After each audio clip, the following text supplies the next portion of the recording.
Yo, can't be stopped. Can't stop, won't stop. We're back. Figured out our camera issues, so we should be good. We should be real good. Now. Should be real good now. Alright. So.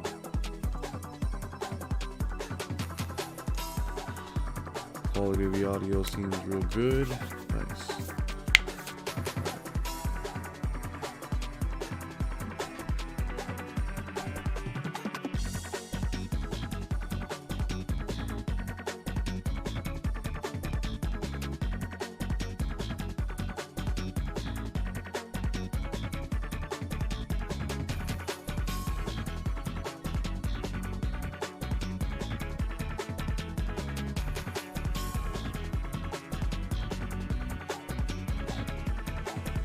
Okay, mic check, mic check.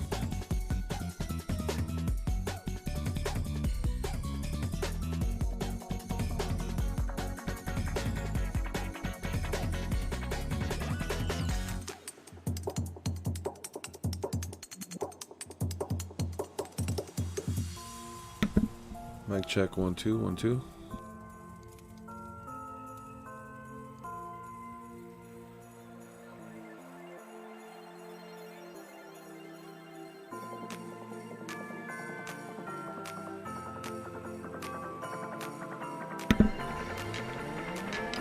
Mic check, 1 2.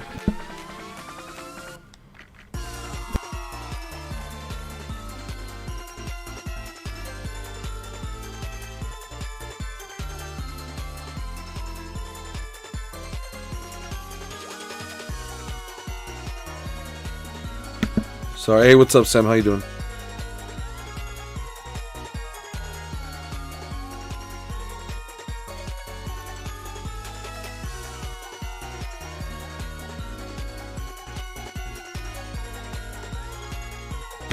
All right, ladies and gentlemen, we're back. Thank you for bearing with me. Looks like we've got our audio issues resolved, and everything's going to be smooth from here on out, it seems.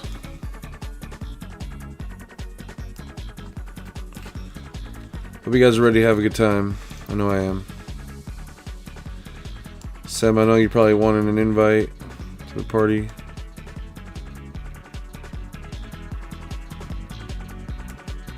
All right.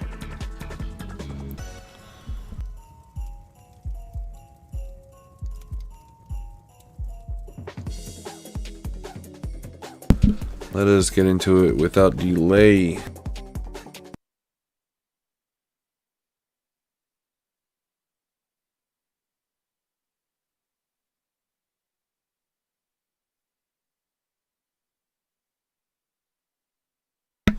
One sec.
Sorry guys, had a family emergency come up. Really sorry about that.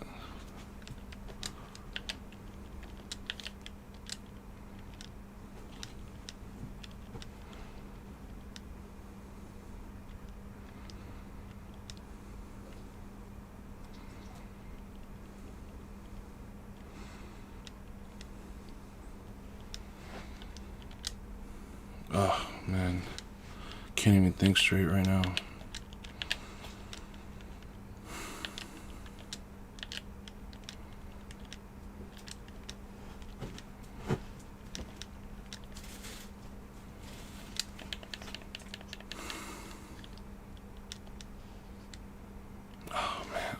I honestly can't even think straight.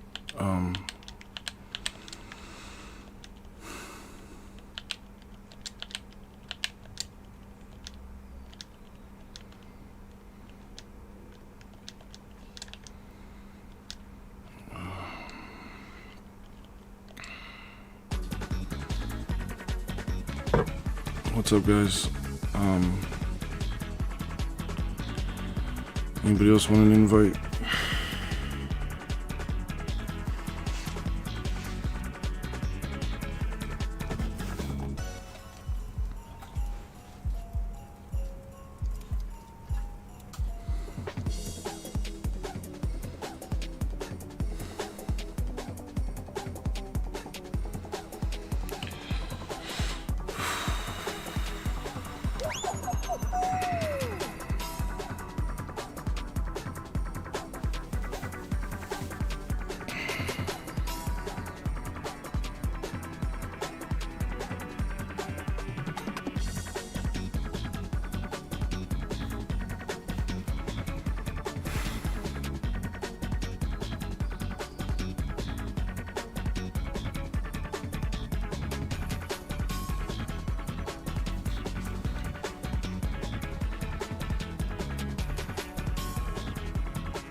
New final game, let's lit, man.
Uh-oh.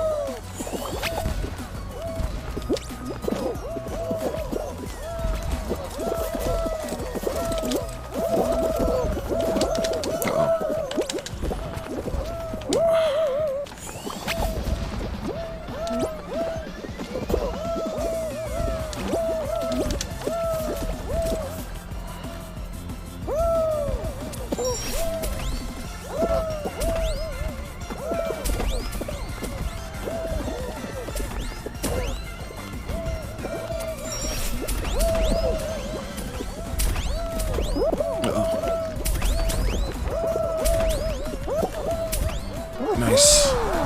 Man.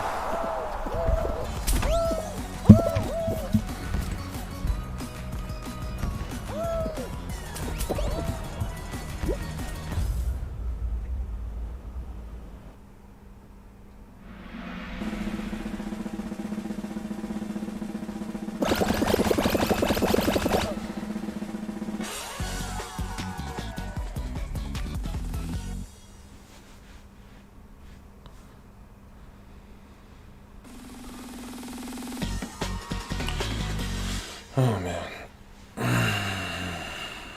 It's always something.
Cool, we made it.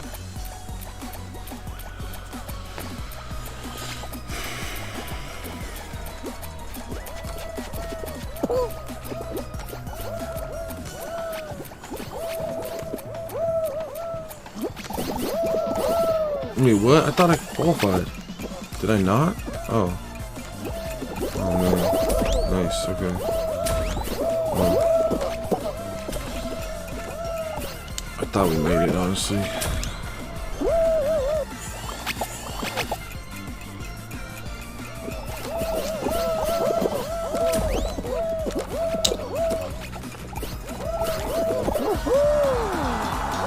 Wait, that qualified me? I don't get how it works.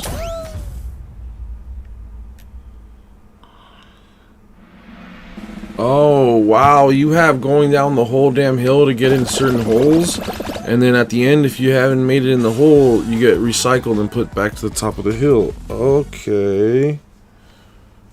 That's interesting. Didn't realize it worked that way. That's really interesting.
No, no, no, no. Oh, son of a...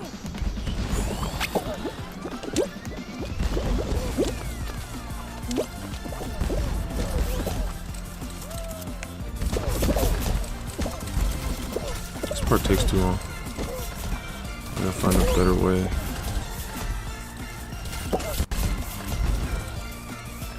Oh, you go like this. You zigzag if you can. Oh, okay, okay, okay. Oh, this is crazy. Hey, oh, hey, hey, oh, oh, oh. What is this? Oh, eliminated. Nice. 14 out of 13 qualified? How's that work? That sucks. Learning how to play all these new game modes still, but it's fun. It's really fun. cool. I like how there's an arrow right above your name. So I'm right above you, so I can see where you are in my lobby. That's good.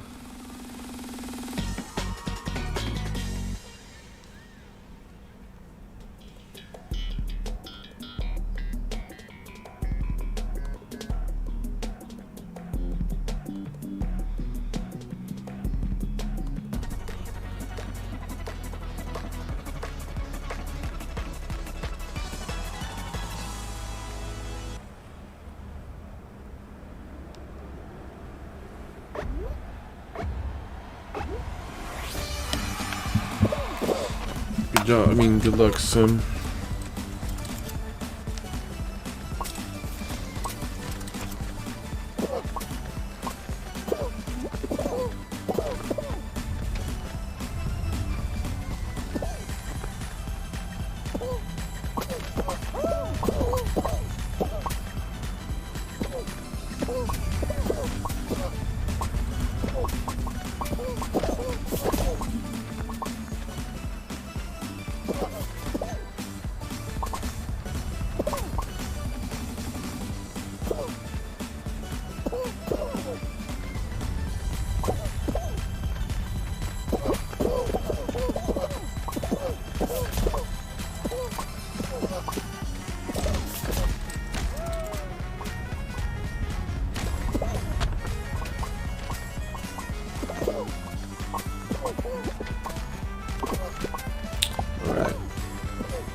Can I see this shop, please? Sure, Zacharias Papadimitriou. Sorry, I realized I was butchering your name halfway through, so I'm laughing at how I said your name, not your name. Not at all your name, just how I said it. I just butchered it. I thought it sounded funny the way I said it. Anyways, how you doing, Zach? Thank you guys for the likes. Appreciate it.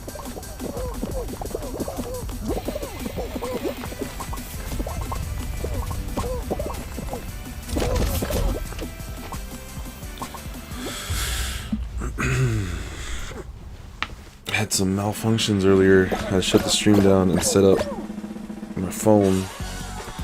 I have this app that lets me use my phone as a camera.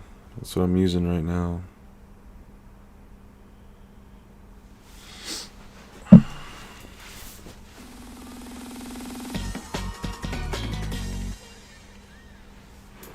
The angle's a little, it's like the wrong angle. Usually I have it like a little up higher. It's not as flattering of an angle, but it'll work.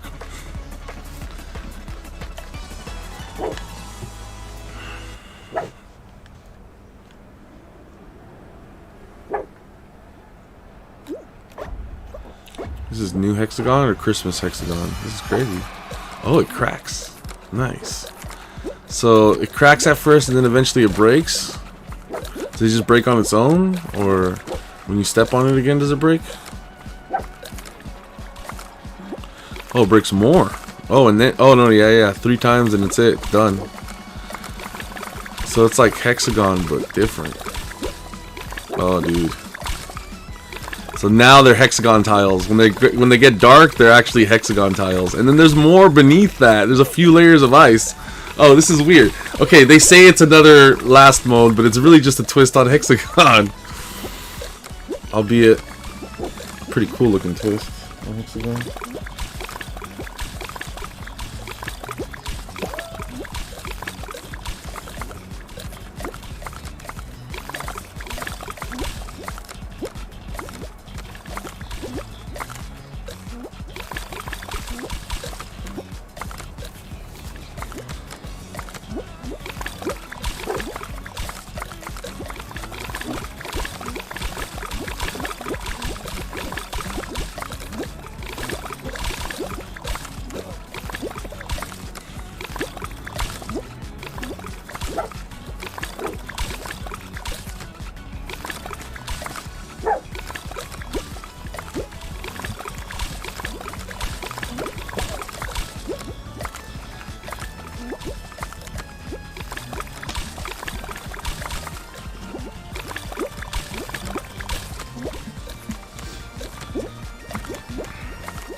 He messed up. Yes, he came after you and he couldn't handle it.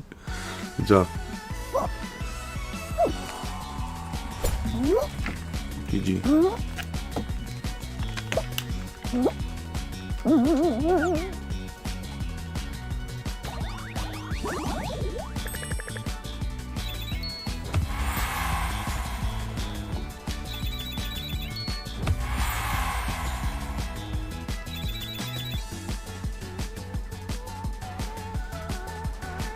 Wait, what? How does 435? It counts as part of your crew?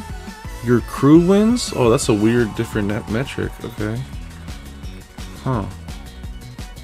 Wow, and I get a gold witch at 27. Wow.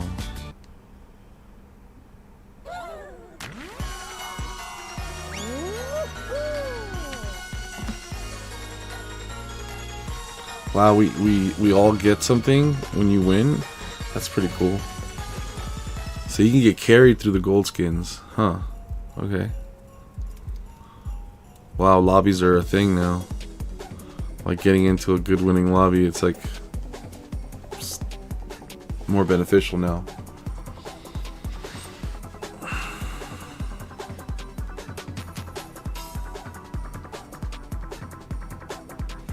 And then a potential viewer or like subscriber, follower can view that number on the bottom left corner and see their like, is this a worthwhile lobby trying to get into? How high is that number? Oh, that number's really high. I should try to get into them so they could boost me. Yeah, that's kind of cool. It's definitely advantageous for streamers.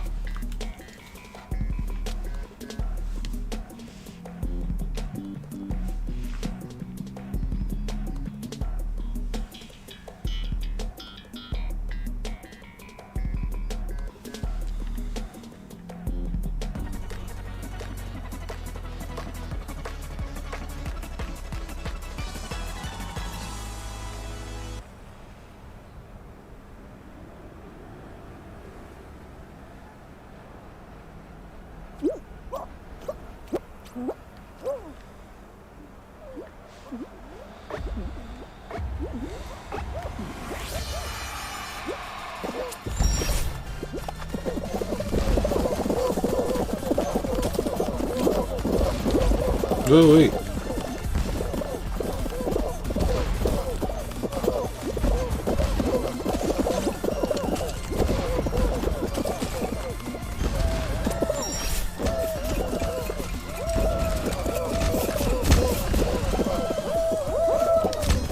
Oh, wow. It's not easy down here either.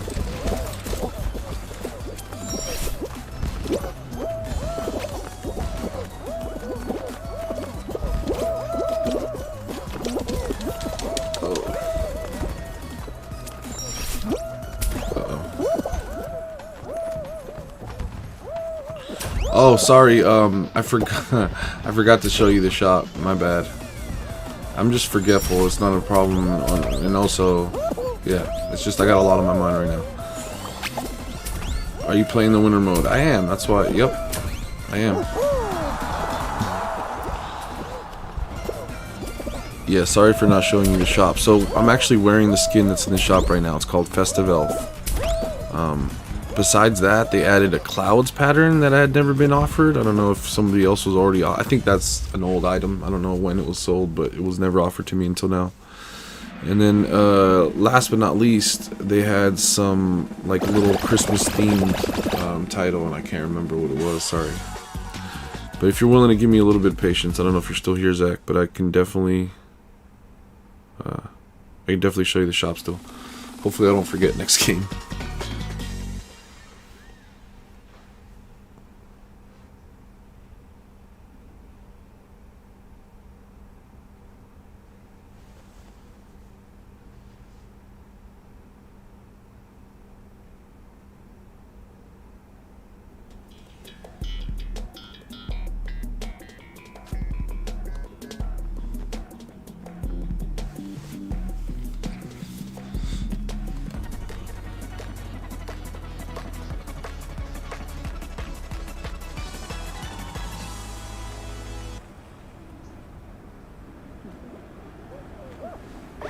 Well, there's a snowman. Oh yeah, that's right. Wait, is that?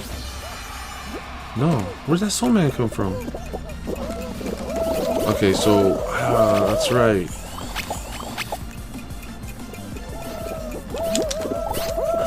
Okay, 2 out of 15. Oh, you've got to collect rings. Now I get it. Okay, I'm dense. I did not understand the way this game worked for a while.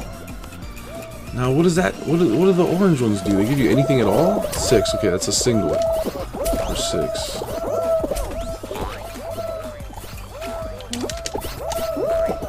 Oh, thanks for understanding, Zach. Okay, 10 out of 15. This is gonna be another. Okay, that's 2. The white ones are 2. Shoot. Okay. Oh, what? Oh, you still get points for that at the end. I see. Oh crap! No, but you don't get any points for that. All right. Actually, the 2 points that I need for that. It might be better to get this out of the way right now. Boom, qualified. Last person to qualify. No, not last person to qualify. Still time to qualify. Alright, good job.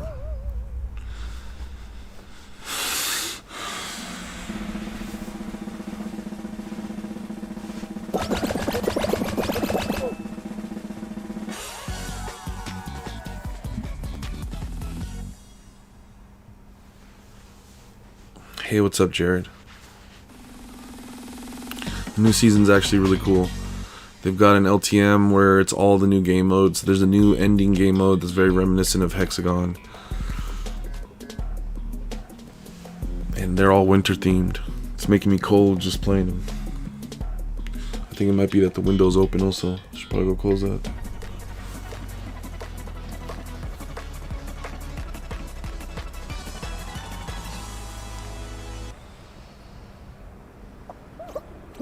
Thank you for becoming a new subscriber. Oh. Wait, is this another different mode? There's so many different modes.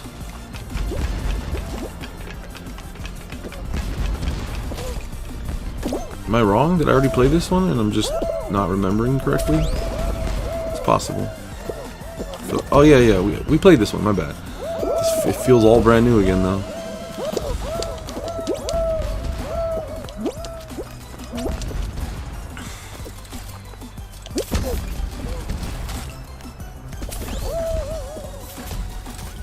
So this is how you do this. It doesn't always work. You just don't want to touch those green pads, whatever you do.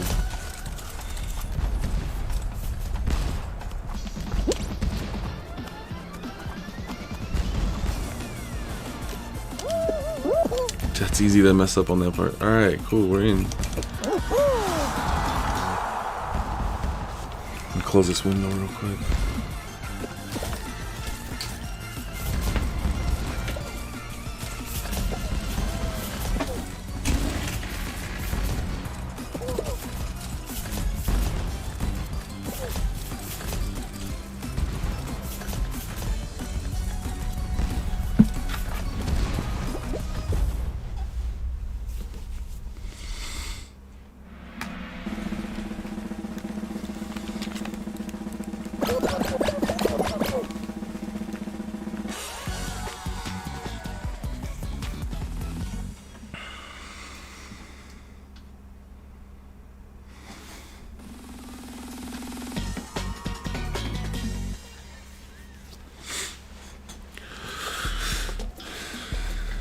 Snowy scrap.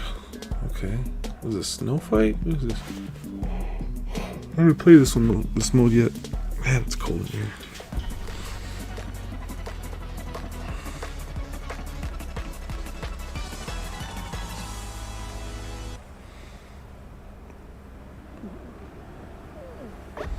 People are hating Cyberpunk. I know, dude. I know they are.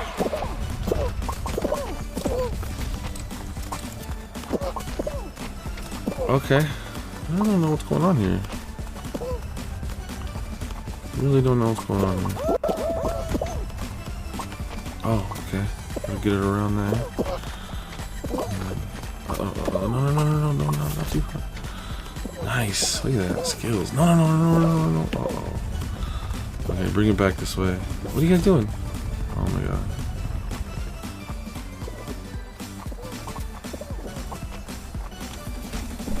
Come on. Oh my god, is it really that hard? Oh wow. Oh, we're not gonna...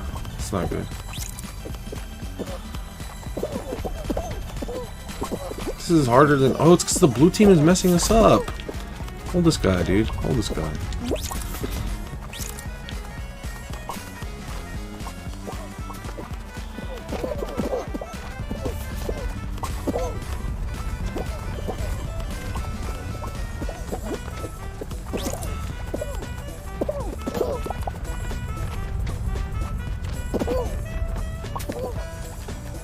Can you push? Can you push? Oh, oh man.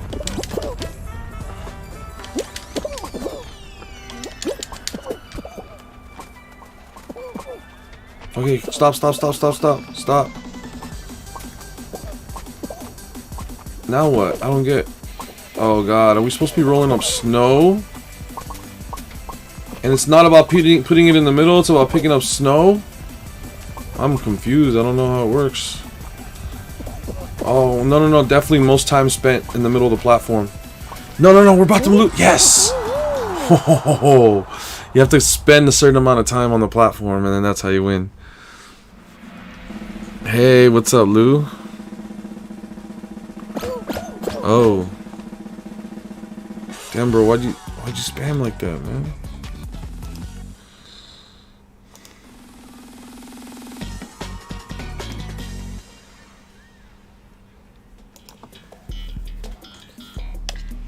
Hope your phone just malfunctioned or something.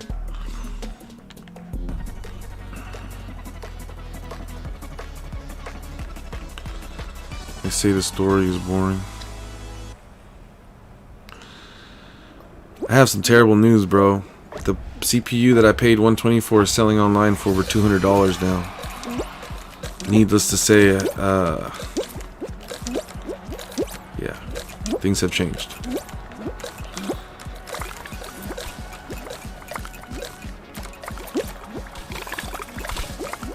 Yeah, the closer things get to the holidays, it's just getting crazy out of control. The pricing on everything is just... I told people to build a computer months ago. I mean, I tried to warn my couple of friends that were interested in building a PC. I don't know how much it matters to people at this point, but if it does, or if it did, I tried to warn people. I made offers, I made deals. I tried, I really did. Hopefully, everybody that your budget drop. Yeah, that's not happening, bro. It's not happening. And the thing is, you can't even really... Yeah, everything's dried up. The prices on used cards is ridiculous, man. It's making me want to sell my system right now. I think I should, because I can get way more for it right now than it'll be worth in just like 2 months as soon as the availability opens up. So I'm gonna actually list both of the systems that I have as like super jack up the prices and see if anybody just takes the you know, some desperate parent around the Bay Area wants a PC for their kid. I'm gonna have to try to cash out. All the stuff that I thought wouldn't sell, I was like, in some cases, emailing people, like lowballing them, trying to see if they would take less, and they get mad, and I'm like, oh, I'm like, dude, it's not gonna sell for that much. I was wrong. I did not realize how desperate people are gonna be. As closer it gets to the holidays, I guess it completely makes sense. It's just like anything else, but it's just weird because, like, yeah, I guess there's nothing weird about it if you think about it.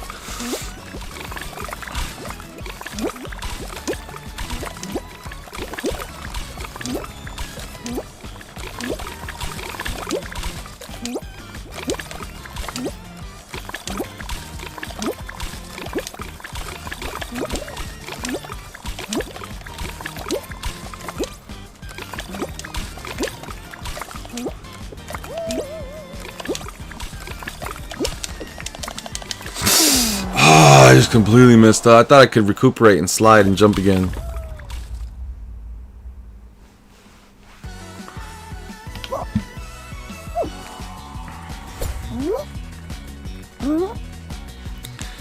Yeah, the only problem with making it piece by piece by piece is if you take too long, then the first piece that you spent money on, it doesn't make any sense because it's worth a lot less than when you bought it. So that's the only flaw to that strategy, is you wait too long.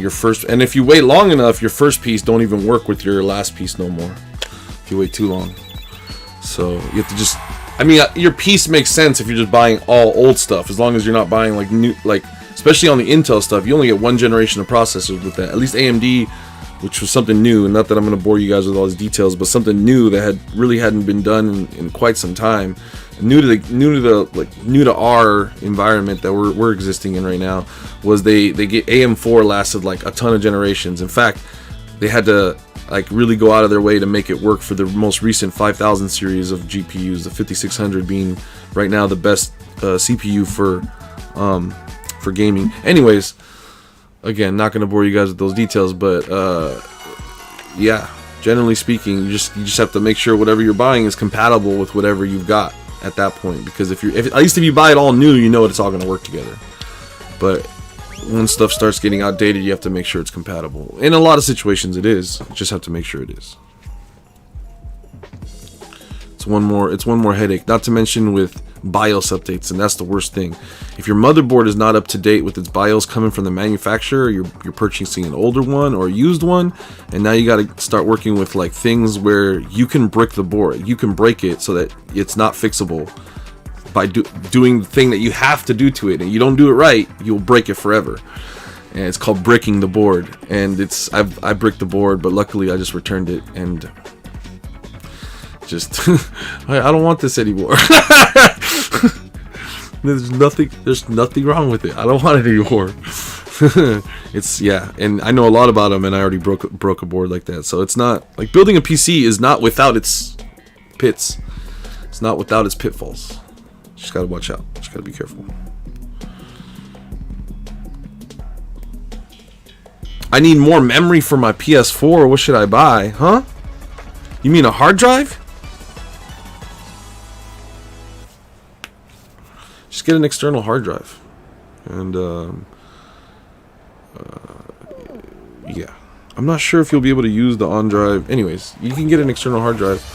You could also do what I did, is install an SSD, but considering that the PS4 is at the end of its lifespan, and an SSD, a terabyte SSD costs you $100, doesn't make a whole lot of sense to invest any money in a PS4, in my opinion, upgrading it. But if you're talking about just storage, you can just literally get any USB like portable drive and format it so that it'll talk to your PS4 and put games on it.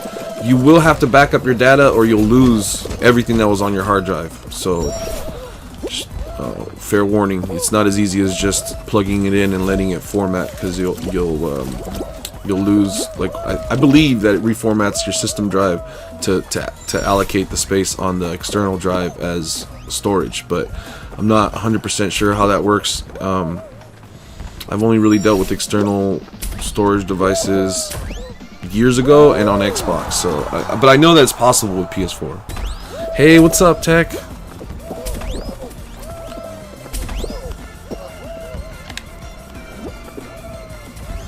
Haha, wipeout. I always thought that was a funny little soundbite. Another one. I'm doing really good, thank you for asking.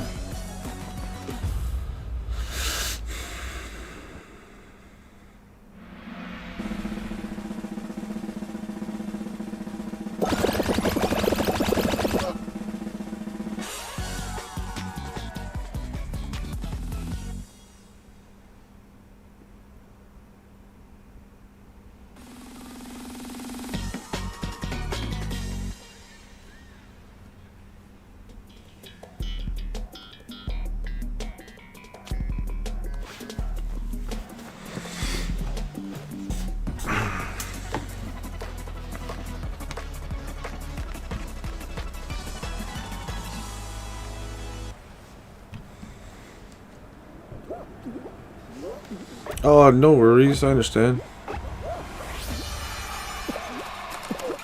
Glad you're working. That's a blessing. That's always good, right? Hey, what's up, Claudius? Claudius. That's a pretty cool name.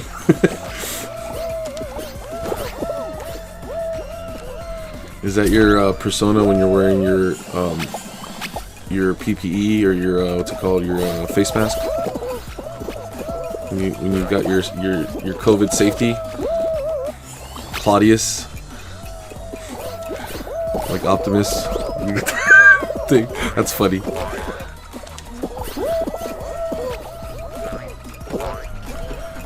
Oh, I don't know what happened. Oh, I don't know.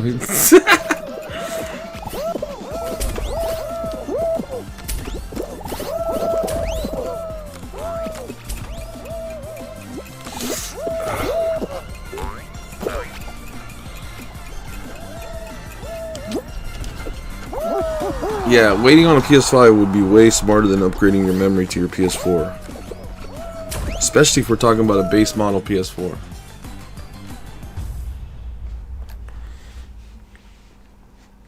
Base model PS4 can't keep up with modern day titles, to the point where Cyberpunk is issuing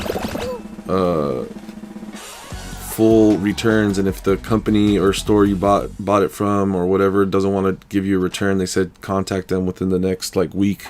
You have like a week to holler at them and they'll give you your money back for the game. It plays so poorly on last gen consoles, they said it wasn't fair to those people, and they're just issuing, you know, if you don't want to wait for updates for it to get better, or you just would rather spend your money on a PS5, literally part of what they said, if you rather just invest your money on next gen, they understand and you can have your money back.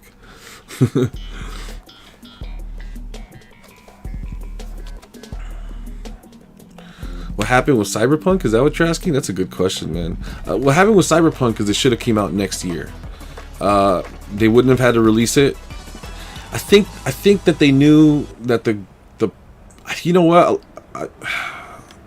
some of the blame has to lie on Xbox's decision, a questionable one I might add, that they want to support Xbox Ones still for the next like year or whatever. I don't recall how long the PlayStation 4 and Xbox Ones have been out for, but the decision to try to make games that will run across all of those generations, including the new ones, is a mistake. Flat out. It's asking a lot. And I understand from a consumer perspective why they're trying to offer that value to their customers and to try to be inclusive and they're trying to be the good guys on paper, but it screws the developers really bad and limits the potential. And there's also a roadmap to where they are only agreeing to do that for another year on PlayStation and another 2 years on Xbox. The 2 years on Xbox is what I think might have even made it worse for Cyberpunk, because maybe they'd be willing to wait a year and therefore don't have to worry about the base model PS4. But you'd still have to contend with the base model Xbox One for however long Xbox plans to support it, which is apparently, according to them and their current roadmap, longer than what PS4 wants to support. Now you're left with the scenario that the Xbox One, which is poorer performance than the PlayStation, so PlayStation is better performing on Cyberpunk than the Xbox One. They admit in their statement that they should have not released it without disclosing this information up front, and that's what the reason for them offering the returns is. They can admit their mistake was not dealing with that situation better. A lot of suggestions have been raised, not by them but by other professionals in the industry, like should have waited longer, should have not offered support for last gen, or should have been up front, which they, well actually yeah, so CD Projekt Red alluded to that last part. They said we should have been upfront about it. We should have showed people what it looks like on last gen. But if they would have showed people what it looks like on last gen, nobody would have bought that. More people bought it on last gen, then purchased it. There's more users, more player base, more customers paid money to play the game on last gen than on new gen, than on anything else than last gen. It's the most. And it's not in a good, it's not, it's, you know, I talked to Zeus and he's having fun with it. And hasn't noticed too many bugs after they released a few patches. So things have gotten better, and he didn't have too bad of an experience to begin with.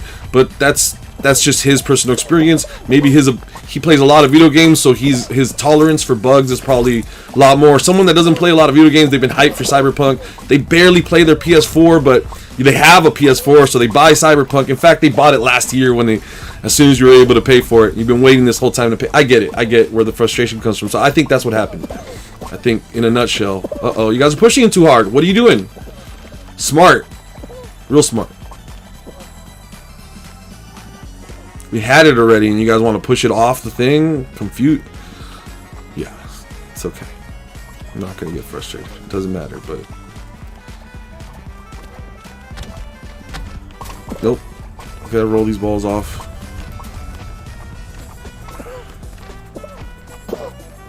Yep, thank you. Right here.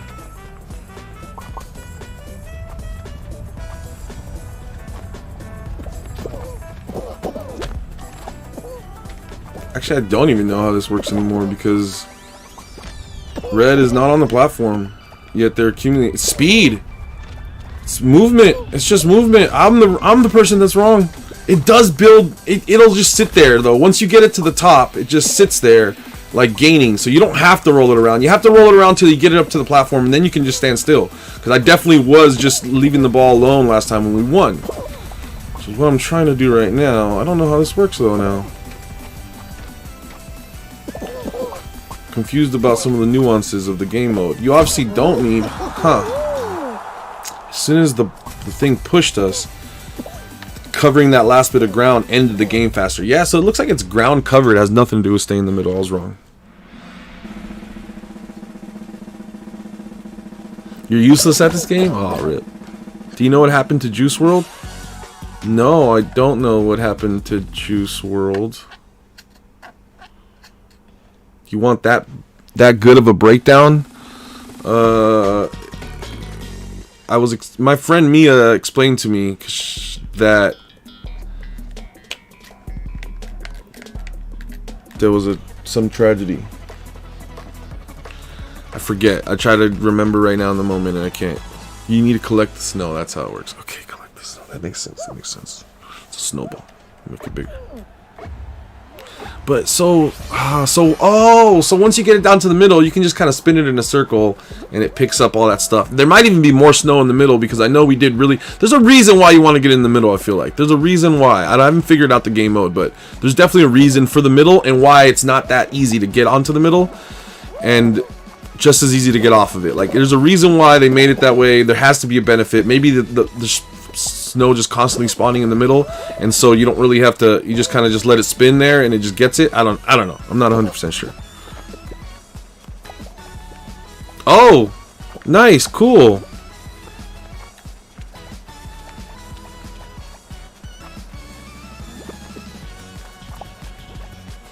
The new Spider-Man game is PS5 and PS4. What do you think about that?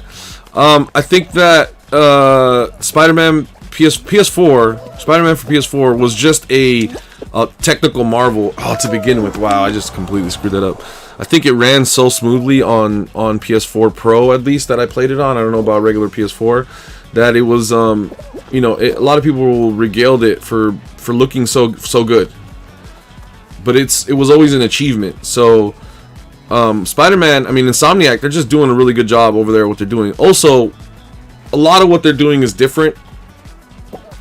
Like, I'm not gonna compare any game to it, but just comparing it to itself, the PS5 version adding ray tracing hurts the performance so much that from everyone that all the professionals that I've seen reviews from said that they ended up after playing like loading into the game the first time and having ray tracing on, and then realizing how much smoother and better it played when you turn the ray tracing off. That most people, and in fact I think on most titles you're going to see that the ray tracing is not that good on the consoles.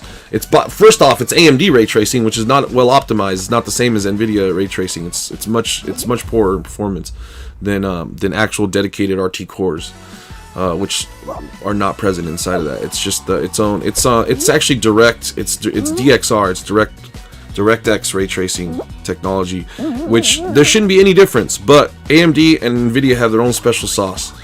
And this special sauce is not present on the consoles. It doesn't. The ray tracing looks nice. It doesn't look that good. Obviously, it's just on the PlayStation with the Spider-Man. It's not on Xbox, but the titles that do offer ray tracing on Xbox and PlayStation are very comparable because they're both AMD processors, both the same way that the ray tracing is being done. Yeah, I do like your fit. It's pretty good. Thanks, not so. Yeah, I did all right. So I think that there's not a lot of difference besides the game playing a lot better. I wish we could see Spider-Man on PC because that's what I was really hoping for. And PlayStation said that they're gonna be more competitive in the PC space going forward because of the success of Xbox Game Pass. So whether that means that PlayStation steps up its game with PlayStation Now and becomes a good value for its customers and something that's tempting, because it's not tempting at all right now. I don't know anybody that's subscribed to PS Now, and I don't hear anybody saying good things about it, especially not to the level that you hear people praising Xbox Game Pass. Xbox Game Pass is a force to be reckoned with. It's an amazing value. It's the best value that exists in gaming today. I don't know how long. I mean, it's one of the best values that's ever existed in gaming. I don't know exactly where it would fall in the stack, but it's a tremendous value. And PlayStation's gonna have to do something. They promised to they made a promise to their shareholders that they would become more competitive in the PC space. What I'm hoping that translate to, and there's no guarantee of that, is that we'll get PC PlayStation 5 games that were previously just more exclusive. Like Death Stranding eventually came to PC, which is not. I don't know. Was it Death Stranding? I don't know if Death Stranding was. I think it was PlayStation exclusive. I'm pretty sure. Games like Red Dead Redemption that weren't PlayStation exclusives but still took a while to come to PC. It's on the developer end of the platform. PlayStation is the developer on a lot of those games that we're talking about. Like PlayStation, they own Insomniac. That's an in-house game, as they refer to it. It's a in-house studio.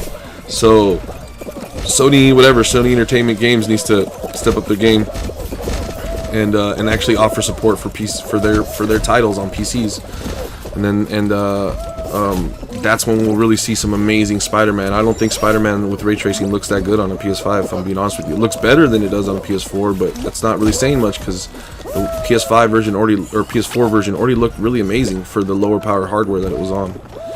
Anyways, so next question.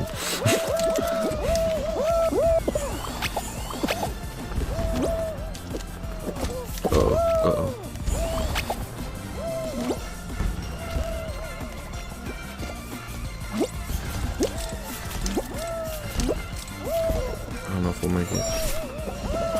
Hopefully we'll make it.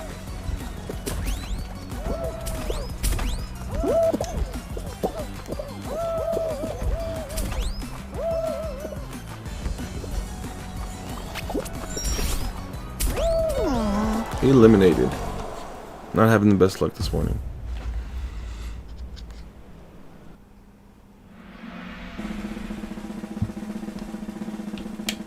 I definitely forgot to go to the store in between games also, which is tragic.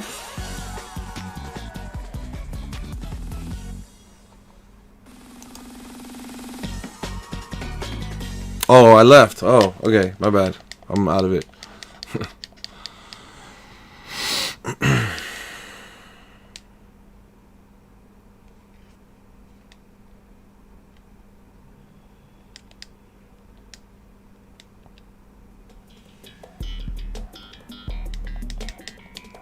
Locked in now.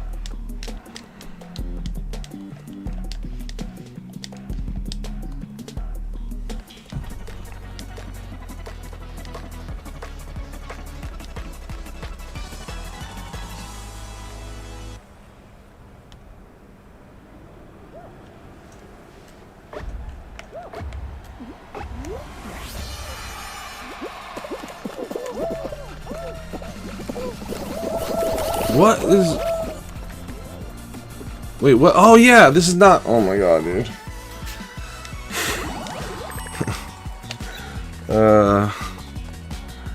Let's load up. I'm gonna load up. I'm loading up. Definitely load... Oh, wait, Sam, we gotta go show the shop. I don't know. I don't think... The kid's not here no more, but I promised I would show the shop, so let's go show. Plus, we haven't bought this stuff. Hey, we got a win? Did I win from the battle... That's from the battle pass, correct? It sure is. Santa hat. Let's buy it. And equip it. Why not? Clouds. Pretty cool. I'm not gonna equip that.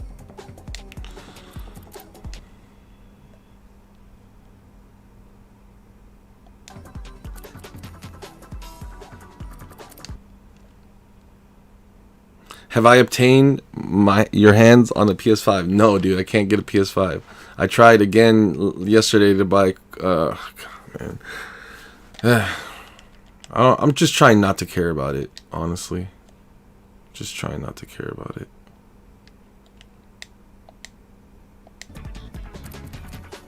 It's so frustrating, and at this point, I'm so disgusted with scalpers. I refuse to pay.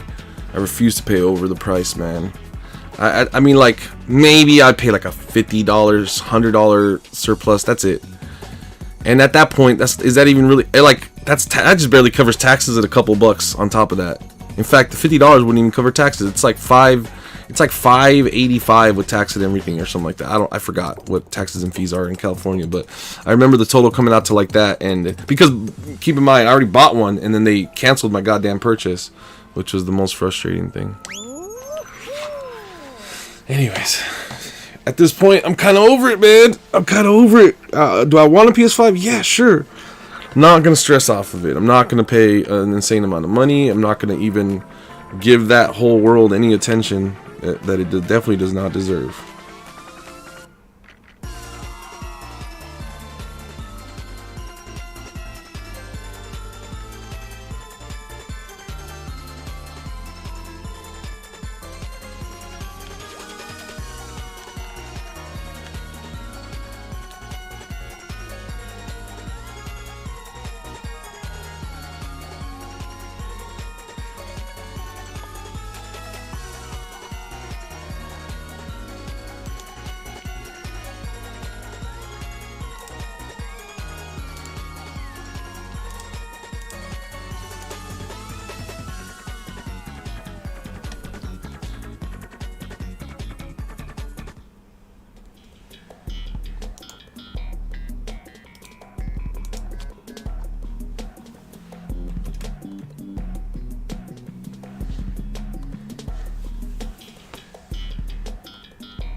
Yeah, I'm gonna have to wait till March. I don't know when better availability is gonna come in, or if you're not talking about that. Okay, I see what you're saying.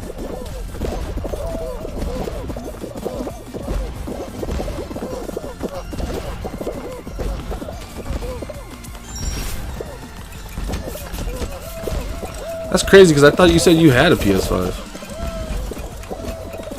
I thought I talked to you and you said that you were able to get one.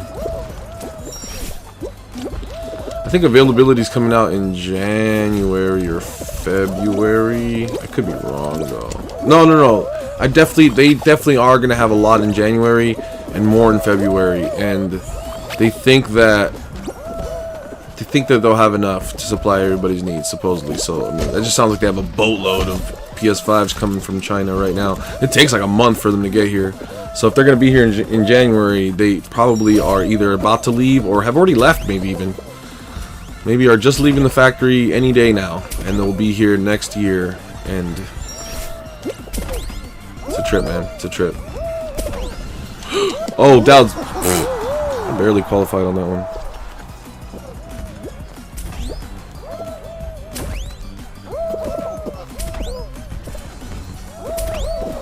After seeing how, man.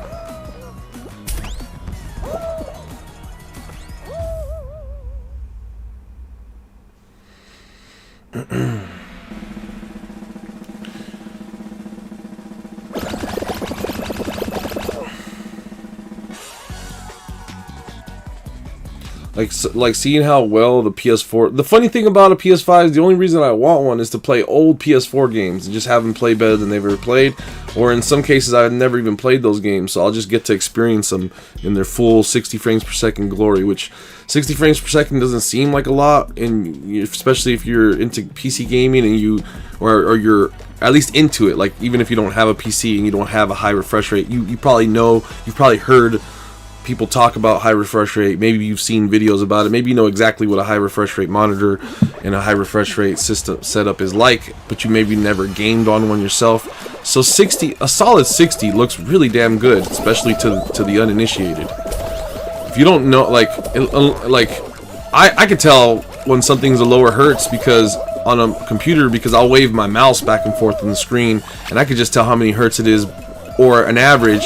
Once it gets above a certain amount of hertz, it's really hard to tell until you break another threshold. Like you can wave a mouse across your screen and see if you're in 60 hertz or if you're in 120. It's easy to tell the difference. 120 to 144, not so easy, but all the way up to 240, it's a lot easier to tell again. And then over to 360 again. 360, there are so you wave your mouse and there's just like you never see differentials. Like you just see the mouse move perfectly where it was on the screen the whole time. It's crazy. 360 hertz displays, if you haven't seen them in person, are just amazing. We don't have graphics cards even capable of pushing those frames on modern titles, like titles that I would be interested in anyway. So we're a few years off from needing. Like my graphics card that cost me way too much goddamn money just 2 years ago can't push a full 144 hertz all the time. It doesn't do it. So, and the new cards do. The new cards can do like a locked 1440p 144 hertz on like all the new titles. Yeah, it costs $800 though for a brand new card. So you would hope it would be able to keep up with a monitor from 5 years ago. That monitor is not new anymore. It's weird how monitors, and it's in fact, just to talk about games just in general, video games period.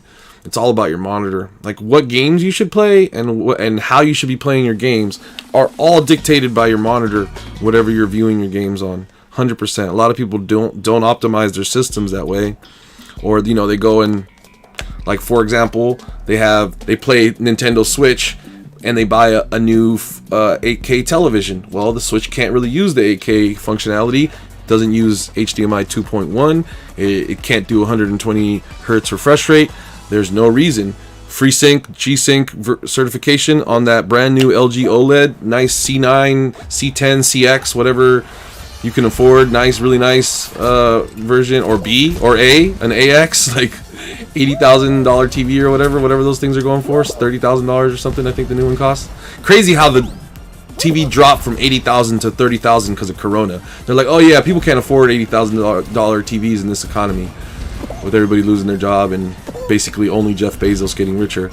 They lowered the price significantly, but yeah, they literally went the same TV, same model went from like 80 grand to 30 grand in just 1 year because of Corona. It's insane. But anyways, it's still a lot of money, still way more money than anybody in my opinion should be spending on TV. But whatever your price bracket is, that's what should dictate the kind of stuff you have connected to it, or if you should worry about it. Because like if you're not worried about it, don't worry about it. But if you're worried about getting the most performance and all those things, it's all dictated on your monitor. If your monitor is 60 hertz, a console's great for you. You don't need a PC. And something like a PS5 is perfect for a 60 hertz TV. It literally plays all the titles from any title that's worth playing in the last 5 years. That PS5 will play it.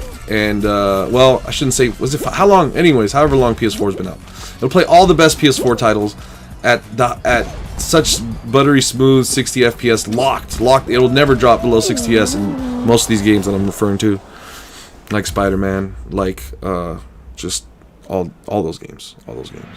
God of War, the two ones that come to mind when I think about it that I want to play the most with a lock 60 and the best, on a PS5 would be God of War number 1, Spider-Man number 2, and I don't know, if you twisted my arm to name a third, I could probably come up with one, but honestly, it's just mainly those two. God of War mainly, and I do want to play Spider-Man again, but it's not worth playing it on my PS4. I might as well wait till I get a PS5. And I don't know when that I don't know when that exclusive deal or whatever is over, but you get all the PS4 games you get all, let me rephrase that, you get all of the PSN like free games, right? A lot of people know this already. You get those games, and some of those games are really good. Some of them are really good. Some of them are the games I'm talking about, like Dying Light is one of them. Last of Us might have been on the list, I don't know, but there you go. That's another game that would probably look really good on a PS5. So I'm not, I guess I'm like, I was upset about it when I couldn't get one. I was really excited when I thought I was getting one. Really disappointed when I found out I wasn't getting one anymore. And I think that whole roller coaster up and down just kind of broke me to where now I'm just like, whatever, man. Whenever it comes, I'll get one. And I'm gonna play those games one day on it. It'll be fun. It'll be a great experience. Let me just not ruin that experience by getting caught up in all of this drama with all these, you know, people are getting really mad at these. People are going out there to jack these people. And like I was saying on a stream before, I think younger me might have considered it. I definitely not something I would do now. It's not worth it. I don't know how young and dumb I'd have to be to consider that being worth it. But at a certain point, I think there's probably a younger version of me and some parallel version of me that would have actually tried to jack somebody for their PS5 from pure frustration. A scalper, oh, you want $1,500? Sure. How about, will you take 14? Yeah? Okay, let's meet up.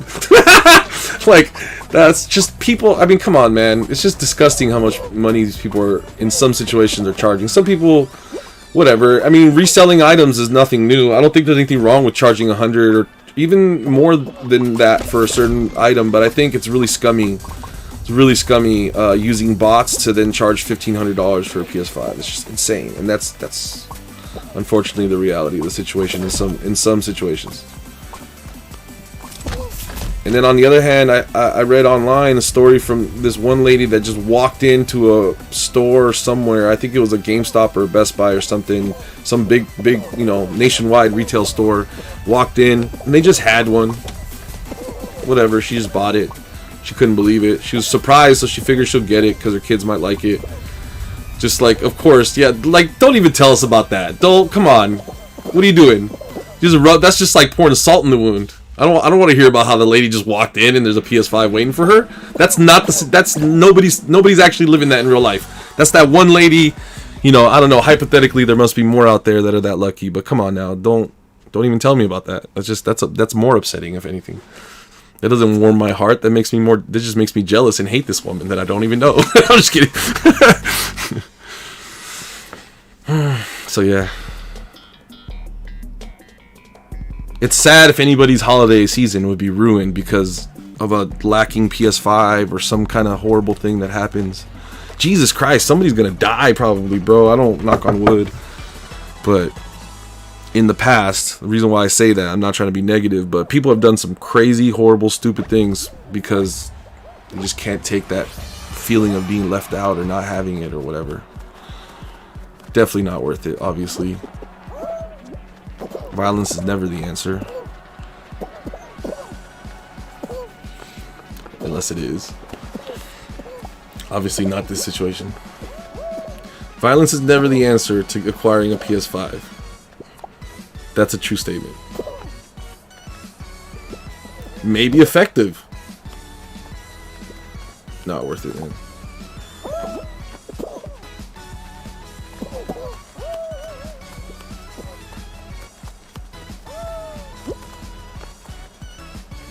You know what warms my heart?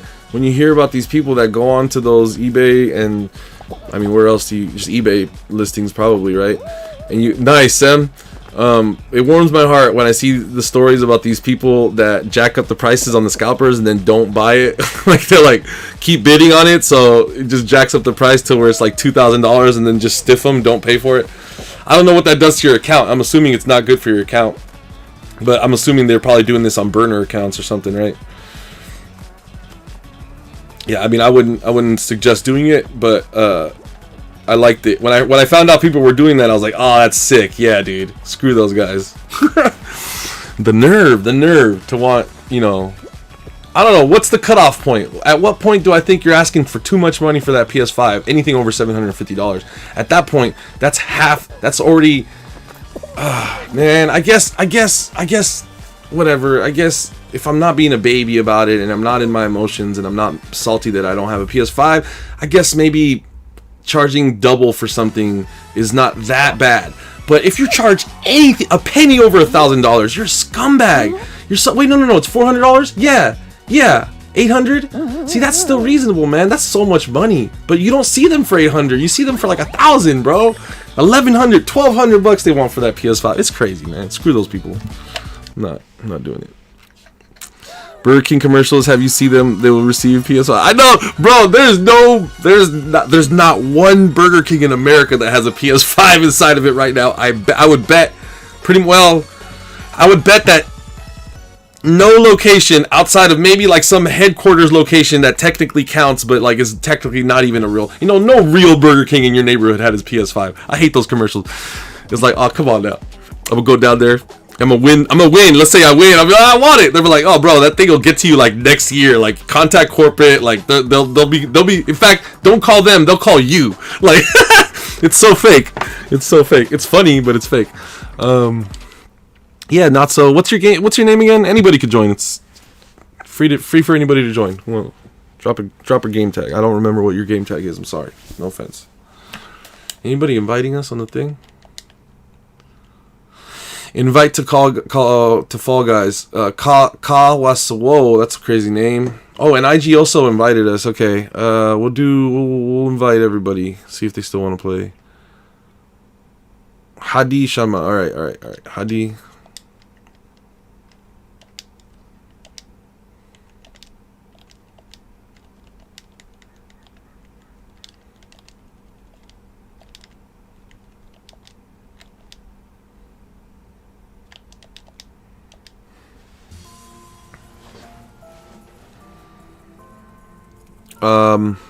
Did anybody else? Let's see. IG Slicks invited us earlier. Maybe they want to play.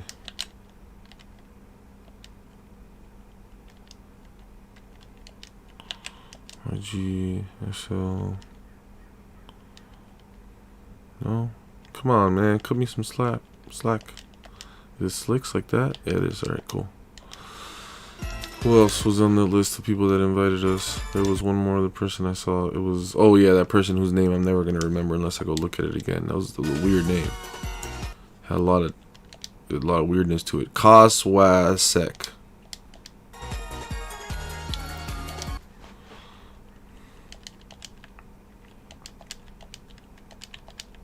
Kaswasek. Is that it? No, spelled it wrong. Is it K? Oh, CEK? Kaswasek? Oh, hold on 1 second.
Okay, we invited everybody. No one's here. Let's go.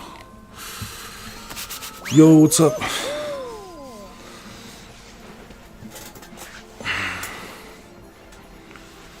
It's so chilly, man. God, I think I should go is it so damn cold? What's the temperature right now?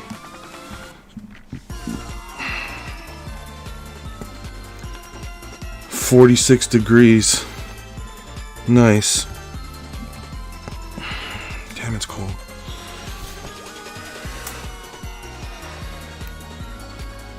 Nice, nice.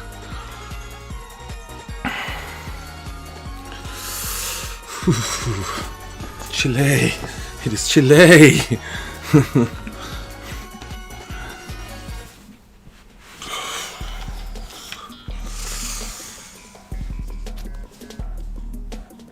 Hey, thank you, Not So. What's up? What's up, Kai? Hey, Kai.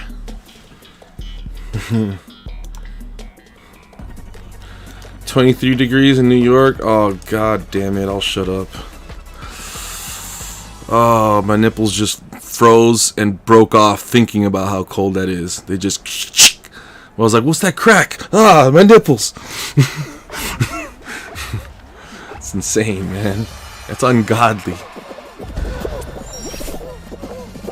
That's whose man's is this levels of cold, bro.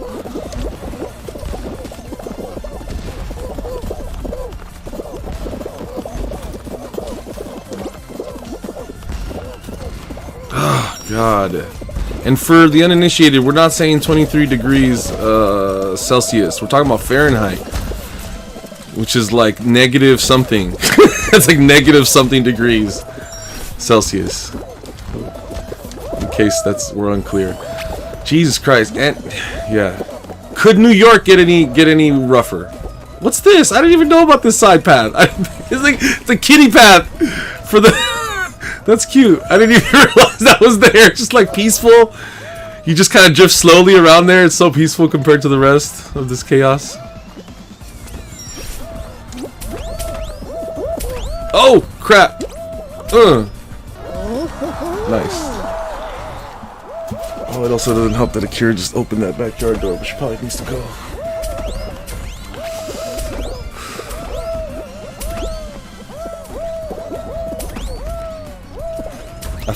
I feel like I'm in the winter snow. You see the snowflakes falling, and I'm all bundled up. Bro, if I go get a jacket, let's go. Oh, I should go get a scarf. Should I go get a scarf? I have a scarf I can go get. Yeah. We'll hold off on the scarf for now. We'll hold off. This is a weird camera angle. You can see it's so much more. I feel like it's better. I don't know. You can see stuff. You guys see my, what is it? That is a prototype. You can't really see it. Yeah, you really can't see it. Never mind. Just forget it. It's my prototype Boba Fett.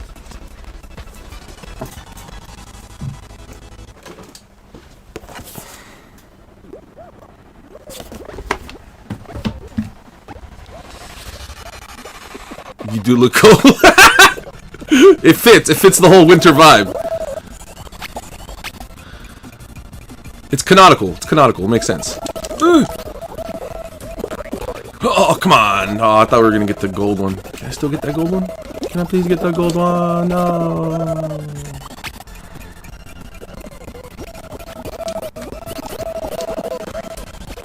I would like the gold one. Yes! I got the gold one. Yay, thanks for the gold. How do you get that middle one, bro? That's just like teasing us. There's no way. You don't get that gold. Oh, I can do this. I can do this. We got this. Yes. Yes.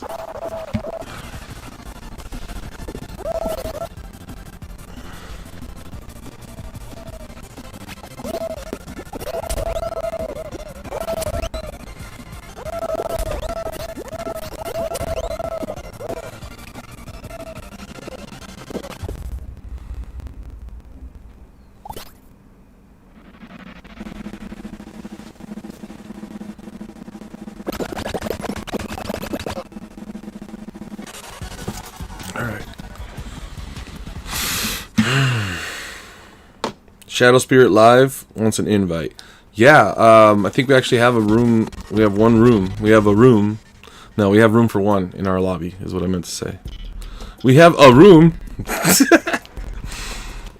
Freezy Peak. Nice. Nice.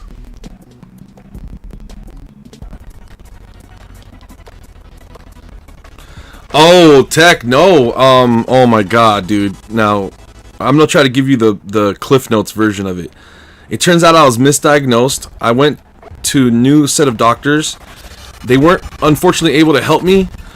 What actually happened is I ended up in the emergency room again, doubled over in pain, thinking I was gonna die and begging for help or some sort of pain relief or something. And find out that I was misdiagnosed. It wasn't IBS or any of these other things that they thought it was, and definitely wasn't anything in my head like, oh my god, dude, my doctor actually tried to convince me that it was in my head, that the pain was in my head, derived from stress, the stress of losing my father or whatever, situations that are obviously stressful, that they thought that were so stressful that they were hurting me physically. Turns out it was misdiagnosed, and I know I said I was going to give you the shortest version I could. So that's the shortest version for the next part is, once I found out what it was gallbladder stones. It was actual rocks in my freaking body, so no wonder I didn't feel good. They could not remove them. 3 failed procedures at the hospital that I go to. 3 failed procedures. Finally, they referred me. They wiped their hands. They said, we can't do this, but Stanford might be able to help you, as in Stanford Medical Center, one of the most prestigious, and it's a very good medical school that also runs their own hospital. Very prestigious here, and it's kind of a big deal. So, long story short, they refer me to them. They deny me. They send me home the day before I was supposed to have this procedure done. I'm going down there for some preliminary tests, and they turn me away. They tell me that I'll have to sign off on paying for all of this. Now, just since you probably don't understand, like, Stanford's expensive. It's expensive to go to school there. It's expensive to go see a doctor there. I knew I did not want to agree to that, so I said no. I said, I will not agree to pay for it, because they're like, sorry, your insurance doesn't cover Stanford. This is going to have to come out of your pocket if you want to be seen here. I'm like, well, it's not that I want to be seen here. It's that these other people can't save my life, and you guys need to. They turned me away. I went home. I was very upset that day. Obviously. Hey, what's up, Tony? I was obviously upset, considering that it's a life-saving procedure that I need, that I'm dying from if I don't get. It's emergency. It's a matter of hours. They need to do the procedure the next day. Everything's time sensitive, and now they've told me no. So I go home. I'm upset. I'm literally just sort of coming to grips with that I may die, and because I'm not willing to be under the pressure of what? I don't even want to guess. 100, 200, 300, a million. How much money is this a procedure gonna cost me? It's not gonna be cheap. It would be life-changing to incur this debt. And not that they can force you to pay it or send you to jail, they can't. But also, you'll never be able to have. I could never be successful in some other way without paying that money back. And I didn't want to do that. It's the last thing I need on top of it. On top of everything else I'm going through, I didn't want to. What did these people do? They're like, all right. So the next day passes. They call me up 4 hours before the procedure is scheduled. They ask me, hey, you know what? They approved it. Do you think you can still come down and have the procedure done? So they call me up. They're like, psych, you're going to die. So just kidding. Come on back. We'll do it. And I was like, all right. So I go. They do the procedure. Life-changing, Tech. Oh, my God. I cannot believe. From that day, I mean, I was in a lot of pain, the recovery after the procedure. For days, I didn't even feel myself. In fact, I don't think my brain ever recuperated from the anesthesia. They had me under, in a matter of a few days, I was under anesthesia for like 18 hours or something like that. I think it was too much, and I literally felt like an effect on my brain. Like I didn't even feel like myself for like 2-3 weeks. But once I bounced back and I felt better, holy smokes, I have not had a single day of pain. I have not had a single episode. I've gained like 30 pounds. I can eat pizza, raw onions, spicy food, whatever I want. It turns out there was nothing wrong with me other than the fact that I had rocks inside of my body. And they took those rocks out, and what do you know? I feel better. And why did they leave? Why did my doctors misdiagnose me for 10 plus years and leave me in pain? I don't know, but I'm just really grateful. I'm like so grateful that that's over now. And I'm still going to take care of myself. the first thing that happened a long time ago when they diagnosed me with all this is I started to take better care of my health, and I started to eat differently, and I lost a lot of weight. I used to be over 350 pounds. I was a really heavy guy, and I lost a lot of weight. I mean, I didn't care. I always felt very comfortable in my skin, so I didn't care that I was fat. I owned it.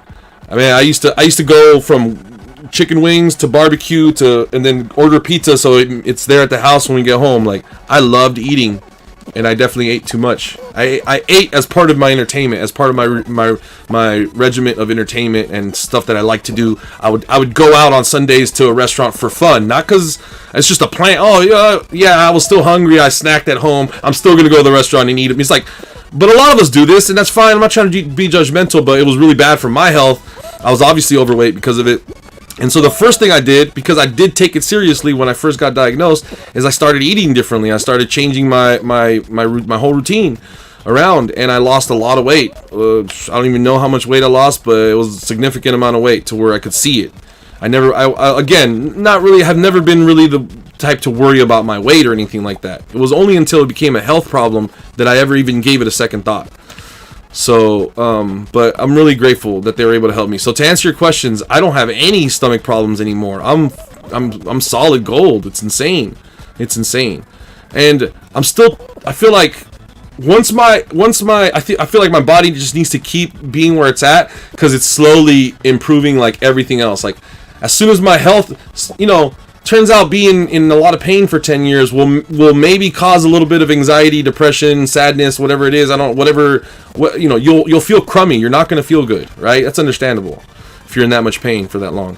So it turns out now, just after 6 months of no pain, just everything's starting to come back to normal. Everything's starting to blossom again. I feel great. I feel like my attitude is improving. I feel like my energy levels are starting to improve again. And if anything, I just need to take it easy, because I find myself overindulging now because I can. I find myself reaching for that extra slice of pizza when before I knew I could only have the one or the two. Now I'm comfortable knowing I can eat a third slice, and I'll eat it. I'll go for that. I'll just serve myself 2 slices at a time now, and I need to take it easy on that. There's no sense in gaining all that weight back. Even if I could maintain that level of weight and be comfortable. There's no sense, because I know I've been down that road before, I mean, come on, we all know. Look, I know a lot of us are probably in the same condition, in the same boat as me, where we're more overweight than whatever it says on the piece of paper that you're supposed to be or whatever. But to a certain extent, I think it's more important how you feel inside, right? And also your health. I mean, if you're big and you're unhealthy, that's a problem. If you're big and you're healthy and you're happy, man, who cares? Like, who cares what the status quo says? Is my take on things. Anyways. Sounds good, Tech. Maybe we could run some zombies one of these days or something. I wouldn't mind that. Love you? Oh, thanks, Not So. Love you too, man. Shadow Spirit Live. Invite? Okay, sure. I forgot what your name was again. Oh, I'm trying to look up into the conversation. Oh, Tony. My friend asked me. Sorry, I don't know if you're still here. Tony might have left already because I was ranting. My friend asked me about my stomach problems, because I used to have this chronic illness. It was really bad. I used to have to take like pain medication on a daily basis. It was a mess. Oh, you're Koswasek. Okay, I think I invited you. Make sure you're able to accept invitations from people that are not on your friends list, and or send me an invite and I'll accept it. A friend request, that is. So yeah, if you don't receive this next one, it might be an indication that the way you have your settings currently configured, I'm not going to be able to invite you. But just double check that, I guess.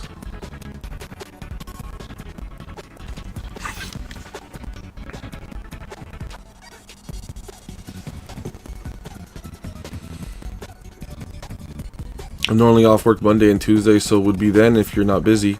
I'm not, for the time being, I still haven't gone back to work yet, so yeah, I'm definitely not busy. But speaking of which, the last thing I guess I can say, man, I can start applying for jobs again, and I know that my health is not going to get in the way. Like, that's such a relief, man. Like, I could really apply myself. I feel like I really could grind, and I haven't felt this good since I was like 22 years old, 23, 20, I don't know, 25. I'm trying to think of when, because like at first it was occasional. At 23 years old is when I started working at that company, and I remember when I hadn't been to the doctor in a few years, and I remember going to the doctor and being like, I've had this thing that happens once in a while. So it was already happening at that point when I was starting to work for them. But it's crazy that 10 years of going to the same doctors, they just kept making the same mistakes, maybe. I don't know. Anyways, I said I wasn't going to talk about it anymore, but yeah, it's a big relief that I can't wait. So for the time being, I'm not busy at all, but lately I've just been, I mean, it's just not a good time to go out there and try to get a job right now. But unless you want to deliver packages for Amazon or something like that, which is, I'm sure, extremely available in everyone's area. They're looking for workers. But you know, I'm also, it's like I don't want to. I mean, there's Corona still happening out there right now, so it's weird. But I'm really feeling optimistic, and I feel really, you know, yeah. I don't expect things to get much better in 2021, but I'm glad of where I'm at, and I think I can handle the situation better. This is my first time. Oh, cool. Hey, did you make it into the lobby, or did I start without you? Oh, there you are right there.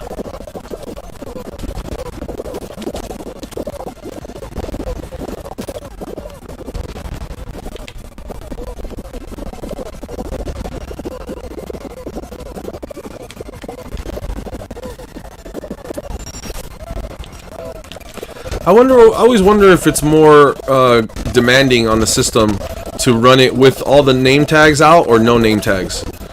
I don't know. You would think that some sort of resources need to be allocated to produce those graphics on the screen, but I don't know. They could just be being generated whether or not it's visible at all times. Like, even though it's invisible, it might still be like there. If that makes any sense. It just might not be like seen, but it's still present. I wonder.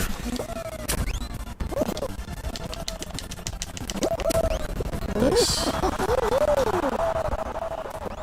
Glad you're feeling better. Good for you. Thank you, Lou. Thank you, Lou. We talked about this, right? I don't know if I'm pretty sure we did talk about it to a certain degree. Oh man, I'm hecka lucky, dude. And like, just to recap on it, can you believe those bastards? They try to see if I would be willing to foot the bill, and then they call me back the next day. They're like, just kidding. Come on back. You kind of need the procedure. You will die if we don't do it. So yeah, just come on back. And man, if I had listened, my mom was hecka mad at me that night. Like, she was so mad. She's like, let's go now. I want you to go. I'm like, no, I'm not gonna go. I'm not. You can't. I'm sorry. I'm really sorry. I'm like, I know this is upsetting you, but I'm not gonna do that. And so you have to kind of come to grips with that, because you can't force me to. And she was very upset. You know, being my mom. You know, moms don't like. You know, you're supposed to do what your mom tells you to do. It doesn't. Trust me, it never ends. Doesn't matter how old you are. Your mom will still expect you to do exactly what the hell she wants you to do. If you've got, you know, if you're blessed enough to have a mom in your life, not all of us are so lucky, but those of you that do, you could probably agree with me. Yeah, moms don't ever stop being, what's the word? Not just opinionated, but they're like pushy. You know, moms are kind of pushy. So she was trying to force me to agree to it, and I was like, no, I don't want to agree to that, Mom. I don't think that's a good idea. It's not something I want. I want to get my life. I want to start moving my life forward, and I don't want to have this hanging on my back. So if they're not willing to pay for it like they said they would, I told them at the beginning, I was like, are you sure this is a good idea to recommend me over there? Because I don't even know if my insurance is going to cover me over there, man, and I don't have money to pay for this out of pocket. Like, I told the doctors along the whole step of the way. So I felt very comfortable putting my foot down and saying, no, I'm not going to sign off to pay for this. I don't care if it's going to save my life, because I already told you I don't have the money for this. What's the point of having a life if I got to owe you guys $500,000? So that would be my life, paying you guys back? No thank you. Fuck it, I'm out. So, which was obviously, like, I didn't think that that's how it was going to end, but I definitely wasn't willing to agree to it that way. I honestly, in the back of my mind, I thought there has to be another way. We'll figure it out in some way where I don't owe them freaking hundreds and hundreds of thousands of dollars for the rest of my life. I don't want to do that. But those bastards try to foot the bill on me. And call me back the next day and say, just kidding. Like, dude, that's not cool, man. That's not cool. I was pretty upset that night.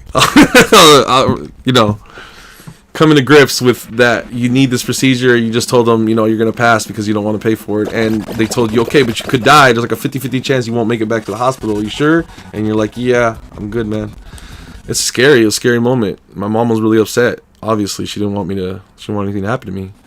So it was hard even telling her no. But I was like, no. Start a whole fight. She got pulled over. we're in the car. She pulled over. She was like starting to fight with me and stuff. And I'm just like, I'm sorry. I can't. I'm not gonna do it. You can't force me, and you have no control over this. Like you can go ahead and talk to the doctors if you want. They're not gonna listen to you, and I'm not gonna agree to it. So you can keep fighting with me, or we can go home and we can try to move on from this. And so eventually she started the car back up, but she sat there for 15 minutes. She refused to move. She was really upset at me. But I mean, I get it. I get where she was coming from. I'd be upset at me too. But also, I'm glad that I did that, because what do you know? I saved $500,000 or whatever I saved. It's insane.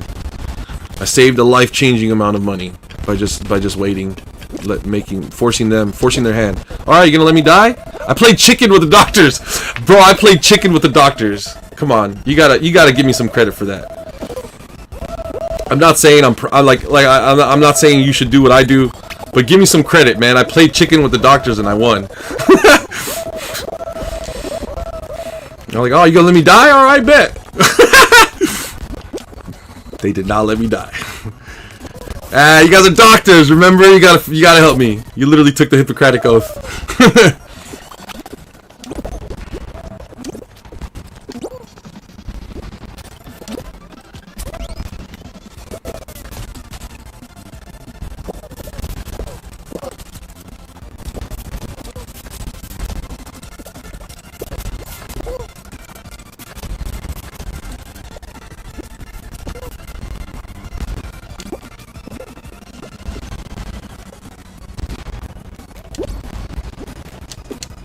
Ooh.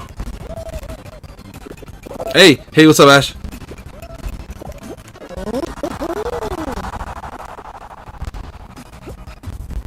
Oh, that's what you do, Tech? That's what you sorted out packages, Herbies? Hey, there's nothing wrong with that. I might be interested in a job like that myself someday. You don't have to deal with people. You just have to deal with, like, information, data. You get to... You know, I'm pretty sure they make you hustle, so, you know, and you're picking up stuff, so it's like, I used to have a job similar to that at the airport where I moved baggage around all day. That's not all we did. It was, they cross-utilized us. So, basically, what I used to tell my friends is I do everything except for serve cocktails and fly. Everything else I do a little bit of this, a little bit of that. But most of it was lifting heavy ass baggage, and it was like going to the gym. Going to work was like going to the gym. Oh, dude, I was ripped. It was crazy. I just snorted. It was literally crazy. Like it was laughing. I remember one day my friend being stupid, and he was angering me. We were at Home Depot, and he jumps over my head. He's climbing around the piles of wood, and he goes to jump over my head, and I snatch him out of the air, and I just grab him, and I hold him in the air, and he's like, oh my god, you're strong, dude. Like, it was like shocking to him how strong I had become. But that's what happened. Dude, on average, I was lifting 5,000 pounds of bags on average a day. I did the math, sat there. Whenever I was inside what's it called? The MXU makeup unit. Anyways, yeah. When I was doing that job, that particular job, because they have you do different jobs, and if they're smart, they don't have you do that job too many days in a row. And some supervisor had just come in from being off for like a week. They didn't know that I had just pulled like 3 or 4 days in there. They'd like to put me in there because I'm a really good worker. I'm a strong enough guy, and I have good work ethic. I'm not lazy. So they would put me in there. I was reliable. You know, they would have me work in the radio also, so because I'm good with communication. You know, I speak clear and concisely when I apply myself. I know sometimes I'm capable of stuttering. I'm capable of stammering, and I do slur my speech all the time. But when I really apply myself, I'm capable of speaking really clearly, concisely, and I have good radio edit. So they put me in there for too long, and eventually one day my shoulder literally broke from being in there, and I was mad at them. I'm like, dude, you guys, I like literally went up to the dude. I'm like, you know what? Whether you did it or not on purpose, you didn't check with the other supervisors to see what the schedule's like. You didn't even go look at the other schedules. You didn't ask me. You just assumed I didn't complain. Now my shoulder's broken, dude. Good job. Well, it's now see how you guys figured it out with most of the guys. It's like me, my really good friend Rodney, which happened to end up living. He ended just by coincidence lived 2 blocks away from me. We used to blaze up every night after work. After my girlfriend snitched me out that I didn't tell none of those people none of my business. And he comes up to me one day and he's like, "Oh, you partake?" And I was like, "What are you talking about, man? Who you been talking to? What are you talking about?" Like I wear my glasses at work. I just look like a nerd. Just keep my head down. Like nobody would ever suspect that I would be doing some of the crazy things I used to be doing back then. Especially that's when I was playing in a band and I was doing some really I was living a pretty wild lifestyle, but like none of these people could tell from the outside in. But this guy came up to me one day, approached me, and I was like, yeah. I'm like, yeah, I do. All right, cool. And I was like, what's up after work this day? And I was like, hey, I was like, he's like, find out we both live in Daly City. And then I was just like, I'll follow you back to your place. We'll smoke outside your apartment or whatever, and then I'll head off from there. It was like the first time I was gonna kick it with the dude or whatever after work. My girlfriend was my ex-girlfriend, my girlfriend at the time, was friends with his girlfriend, and so they had been talking, and I guess they said that we'd hit it off because the guy plays video games and stuff, and it's true. He ended up being a good friend of mine. He played Madden a lot, so that's the one thing we wouldn't play. He played video games. I'd be playing my own video game. We'd be hanging out in the party together, but we wouldn't be playing the same games. I was never into sports games. I like sports in real life, but not so much in video games. Anyways, but yeah. Me and that guy were some of the only really good workers. There was a lot of other ones at other shifts, not on our shift. For the swing shift, the PM guys, the nighttime guys, there was not really. There was another guy he didn't just work exclusively the night shift. From the people that worked exclusively the night shift, I was in that MX unit with him a lot because we were good workers. But then also it was great because it was just great, man. It's just great. Working with your friend is great. Especially if you guys have a good flow and everything is just, everything's copacetic. Oh man, you're so productive. Like, that's one thing I found out about Amazon. Speaking about jobs, I found out about Amazon that they let you work even with your wife, your kids. Like, they hire families, which is... Yeah, I've been in environments like that before. It can be toxic. I'm sure it can be toxic. But if you've got a good relationship with your family members and your family has good work ethic, that's actually a really good policy. And I've seen companies do that, like small business companies, but not big ones. That usually a big company, they have the opposite. If they don't want you married to anybody that works at the company. They don't want you even dating anybody there's no fraternizing. Like, they literally make you sign paperwork that says you will not date somebody that you work with because, it can be disastrous. Things go bad. While things are great, everything's great. When things go bad, everything's all bad. And the employer expects you to still get the work done, even though you maybe hate your coworker, which happens to be your husband or your wife or whatever. It's a sticky situation. Understandably, but Amazon apparently comfortable taking that situation on, because yeah, Amazon has been known. Oh, sick! Is that the last? Oh, so there's 2 new last modes. Dope, hype. Literally, why am I clipping so bad? I'm sorry if my audio has been really bad. The levels look like they jumped up on their own. Yeah, it's like clipping. Let me turn it down. Hello? Wait, is this working?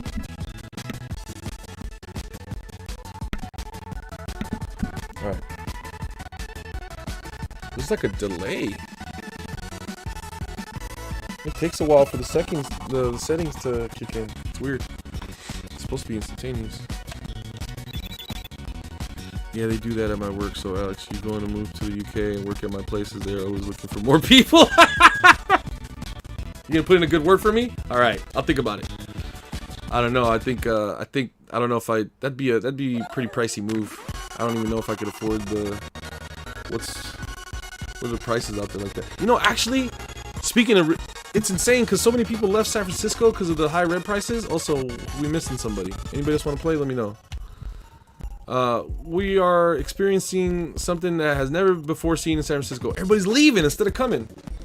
For my whole, I don't know how long, San Francisco's been growing in size. Like, my whole life it's been growing in size, I feel like. For the first time ever, more people are leaving. My audio is bad? Shiza. Why? OBS is bad. OBS has been giving me a lot of problems lately. Okay. Is that at all better?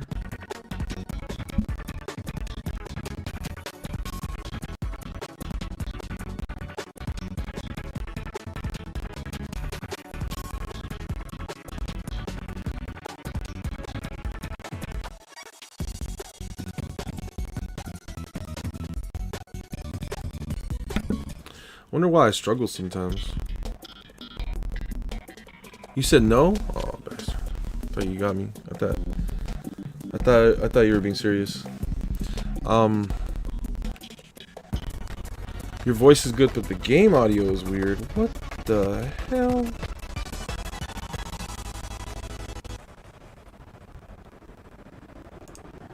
Huh. Bro, why? Tell me why.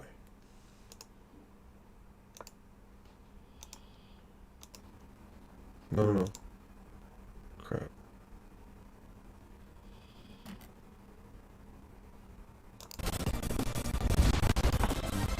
Ay. I gotta add a wing to my thing also, by the way.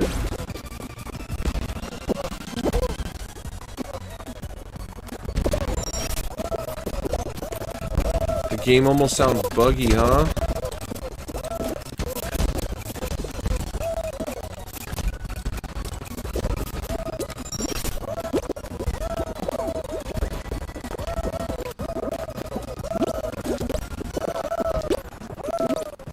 I'm gonna go back and listen to it, I guess.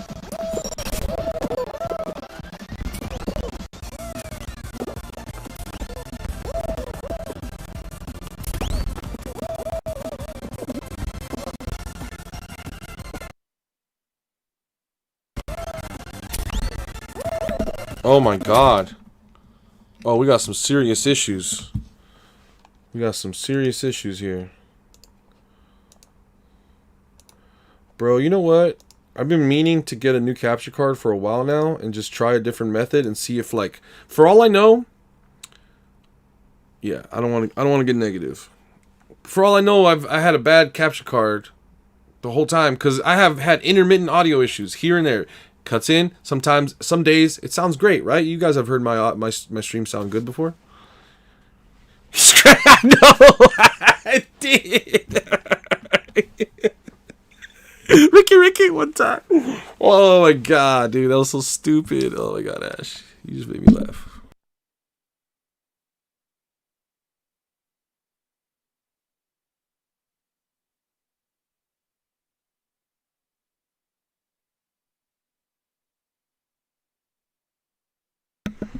Dude, is there any game? Now there's no game. There's no audio coming out of it now. Dude.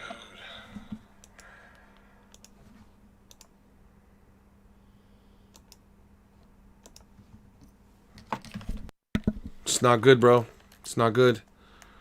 Alright, so we're not going to have any audio until I deal with this. Is this me? Oh, that's Sam. I died. Good. I can deal with it now. Never mind. Damn it. I'm sorry, guys, for these issues.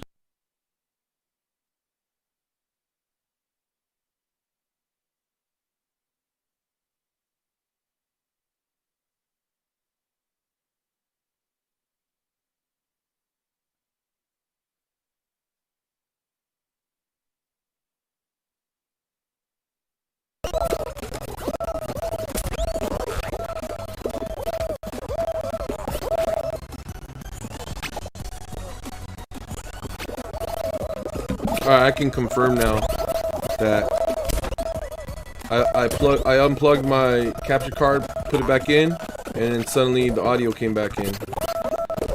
So yeah, something's going on with my capture card, which is heartbreaking considering this is an Epiphan AV.io 4K $500 capture card. It's not a cheap capture card. Way more expensive than an Elgato, and it shouldn't be giving me any issues. Luckily, it's got a lifetime guarantee. I just don't like dealing with manufacturers and things like that. I need to figure out what I'm gonna do. Usually, I'm really lazy, so usually I buy the product again and I return the broken one back to the company. And it's not a nice thing to do. I'm not proud of it, but I don't feel like dealing with RMAs and dealing with. But I think I'm gonna actually do it with this. I'm just gonna buy an Elgato, and I'm gonna send this back to them so they can fix it, because that's not right, man. This thing should not be doing that to me. Anyways, cool. Probably be shutting down the stream soon here unless viewership spikes back up. We got 2 hours under our belt. That's not a bad stream. That's not a bad stream.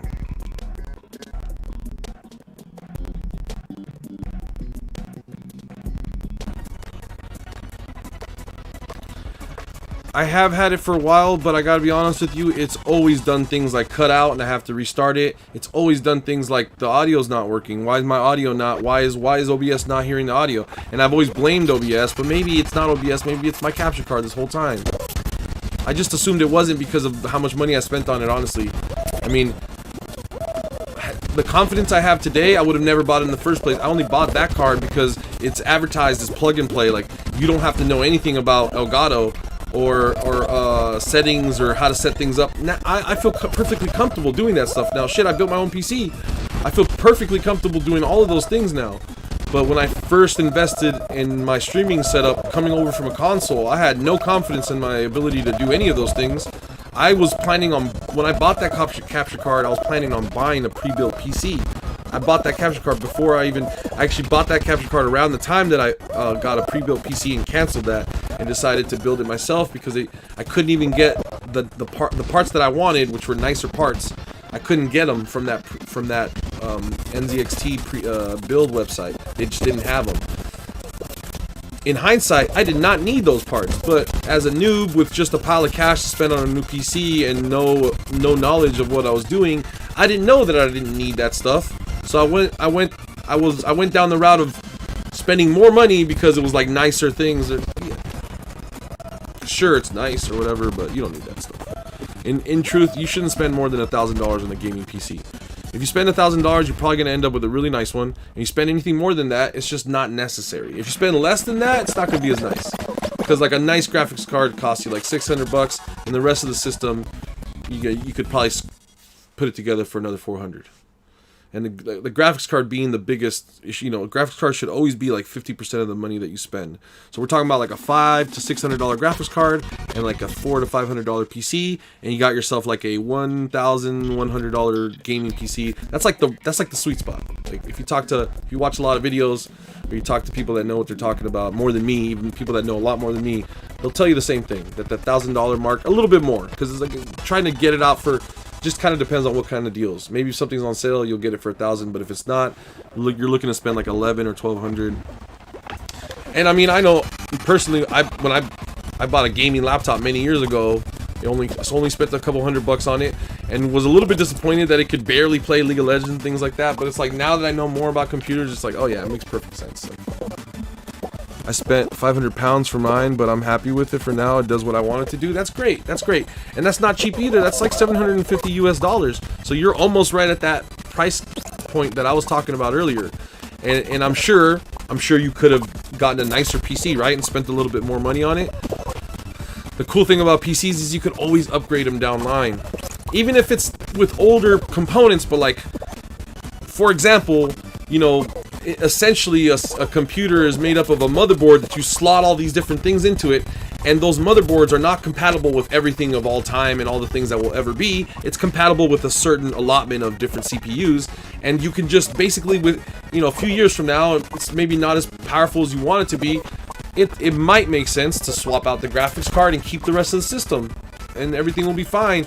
And yeah, you'll spend another whatever amount of money you spend then, but it's nice to have a system now into the meantime, and then in the future you have something that can grow with you. And that's what I think is the most awesome thing about PCs, is that you can swap out your graphics card and that PC can grow with you.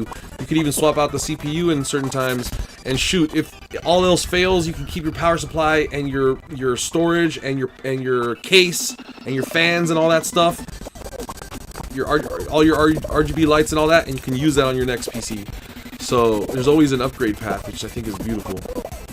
That same PC that you spent, a lot of hard-earned money on it, if you're ever willing to invest some more, it can only get better from here, which is the cool thing, So it's in a lot of ways, it's like working on a car.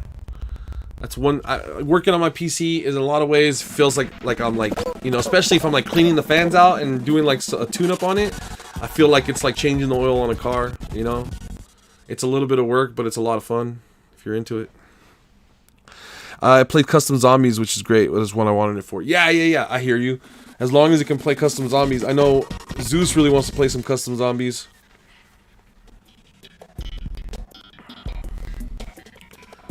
I mean, a lot of people do. Just recently, I finally got into custom zombies about 6 months ago. I had never really gotten into it. Even though I had a PC, I just didn't. Just sort of just busy doing other things, I guess.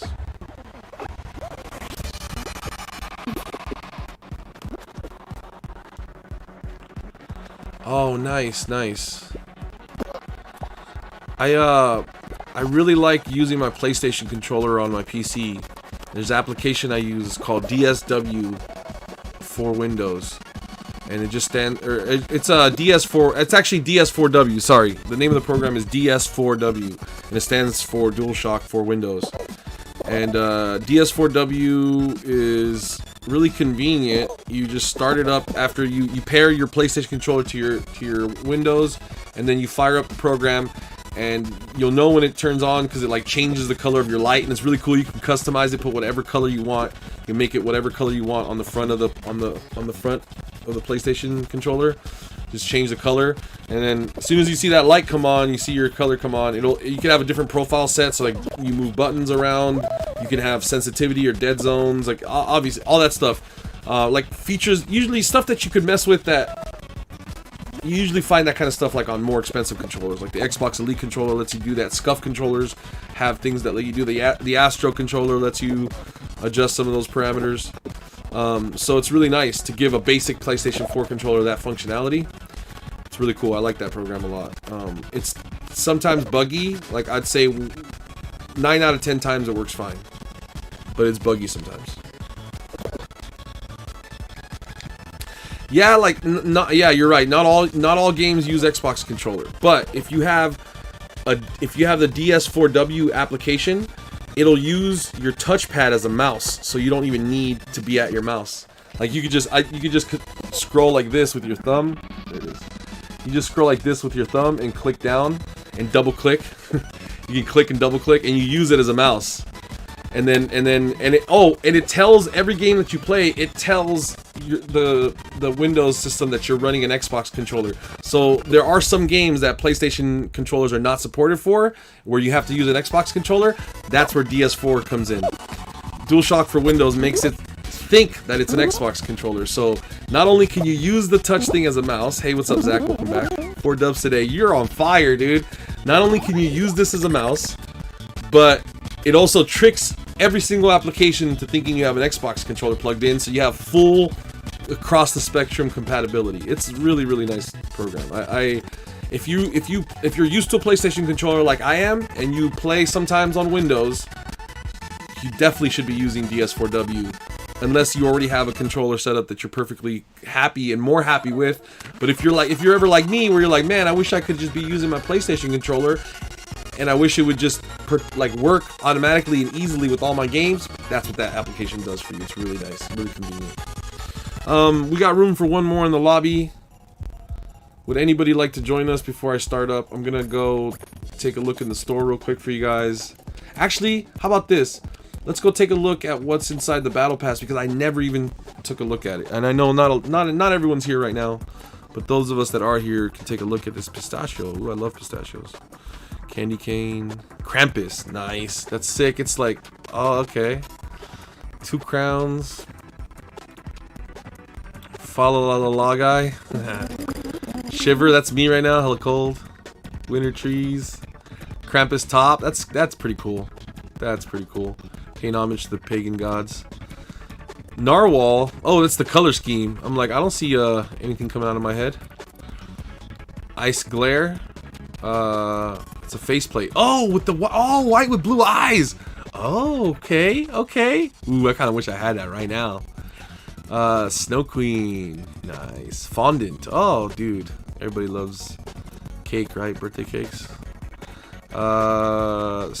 Starry Night. Oh, dude, the yellow and the blue. Okay, my friend. I don't know which side it is. There it is, right there. She would make fun of me because she said that my beard, it curls up like Starry Night. And she's not wrong. She's not even wrong. Snow Queen. Ski Slalom.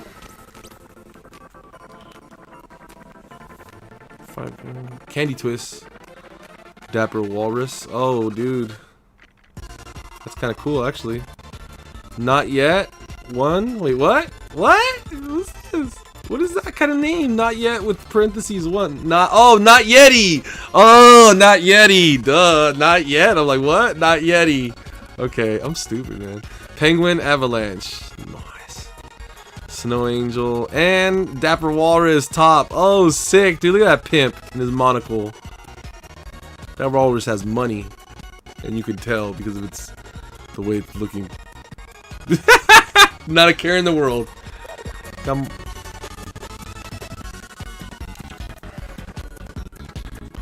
You don't have this game downloaded and you don't get it? Oh man, rip. So, does no one else want to join us then? Alright, cool. 13 likes, let's go. Hey, let's go, dude.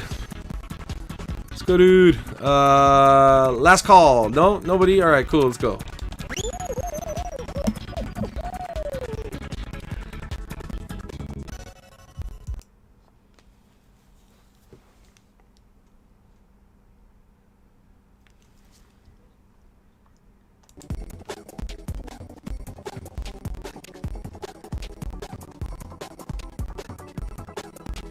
My cat said, hold on.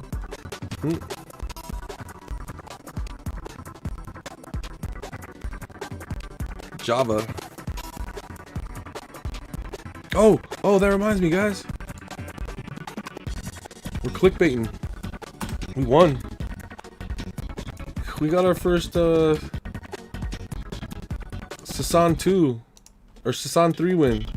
We got the Sasan 3 win, dude. We gotta rep the Sasan 3. Wait, where's the other one?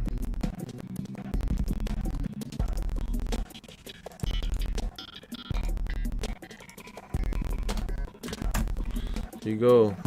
One Sasan 3 win. The new Sasan. He's gonna join Beijing.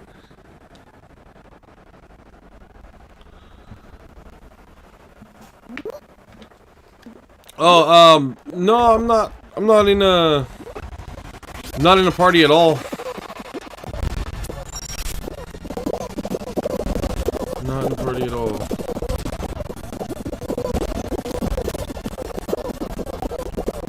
There's no game chat, and I don't invite people to my, you know, I don't invite like my.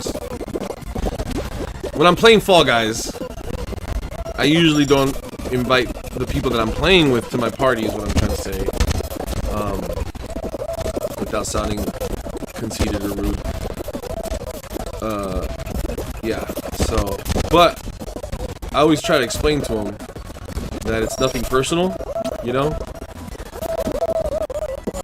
So yeah, no. To answer your question, I'm not in a party because I never in a party with these guys, honestly.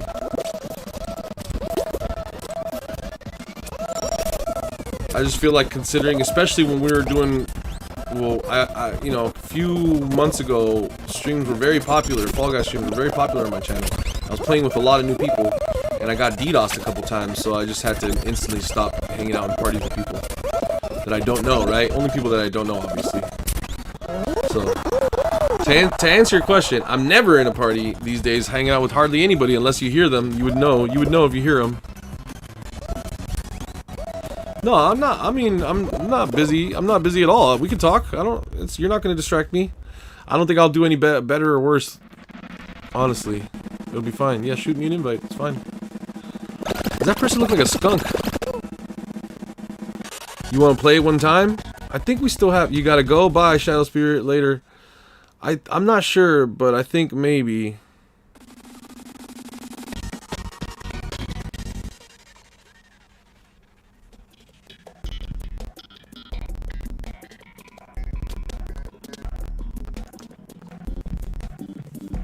That's funny.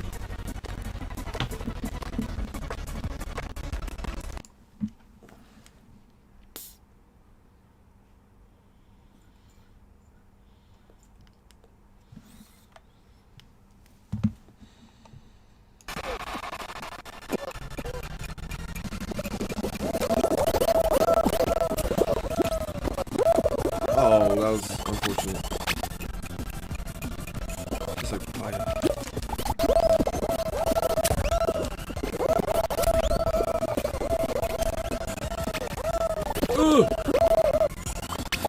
Give me a sec. I'll be right there. Oh! Come on, I need a gold one. Ah, come on! No! Yes! I could use another gold, please. No, no, no, no, no, no! Ah! Wait, did I get it? Oh, this could be it! This could be it! Wait, no? Oh, 14 out of 15. Oh, no, hurry up, hurry up. We gotta make it, we gotta make it. Qualify. Nice! Bat, please, I want to play with you. Sure, I didn't say you can't play. I said you can play. We have a spot open in the lobby, and somebody just left. There's plenty of room. There's no need to get upset. Let me go join my party. Party with my friend real quick.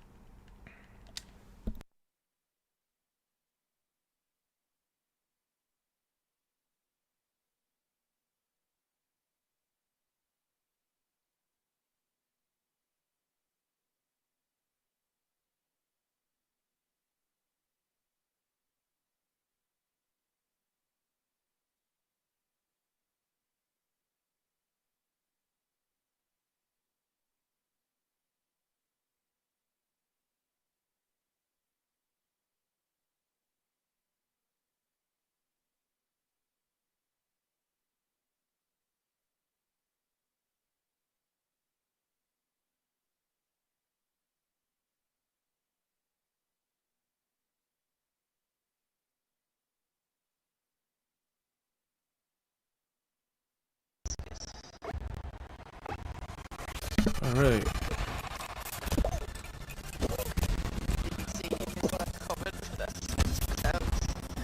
I missed your comment? I always tell people, now since I work for this master company, I always tell people all the breakable stuff. Oh, really?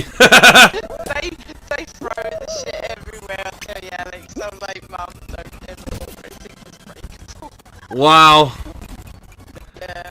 It's chucked around everywhere, I swear, Oh, man. You see stuff, like, I see my packages come in, and they have, like black, like, rubber marks, so, like, I don't even know where it's been or how, but now I understand how they get there. There's probably rubber marks from people's shoes getting kicked around. Oh, yeah, that's probably where it's from. Yeah, it's probably from the belts. Only Saturday you can play? Okay, I'll try to keep that in mind, I guess.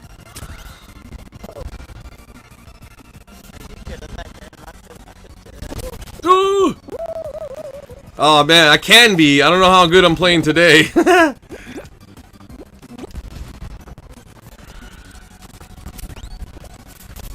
I've been known to win a crown or two, though.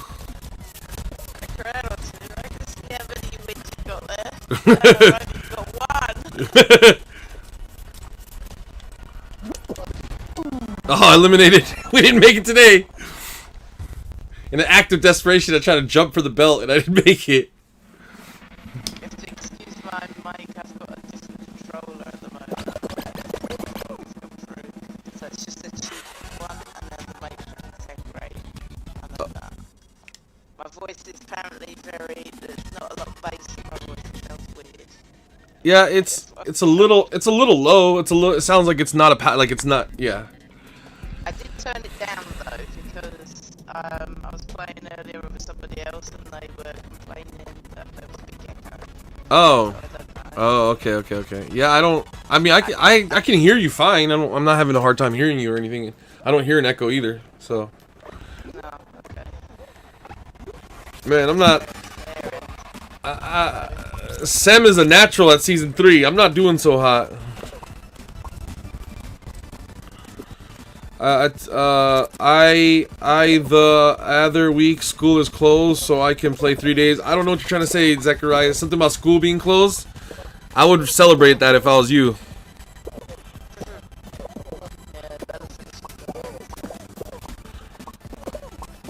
Don't complain. You're getting an extended summer. Trust me, it won't last forever.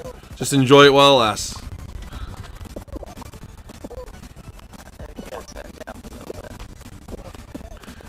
the economist will have to figure out something eventually.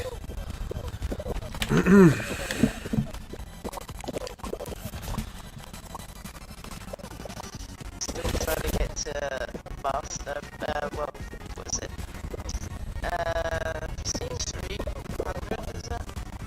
Oh, For Wednesday. what? Why is that? 39 levels to go. Why before Wednesday? Because it's season, they're gonna reset you. And it'll be like on your stats for that season? Yeah, you get them keys, don't you? Where you can, it'll make it so you're prestige 3, level 1, you know, level 0. Oh. Level 1. And, you know, that's the reason why I want to get to that point. Oh, wow. But I've been working so much that I haven't had...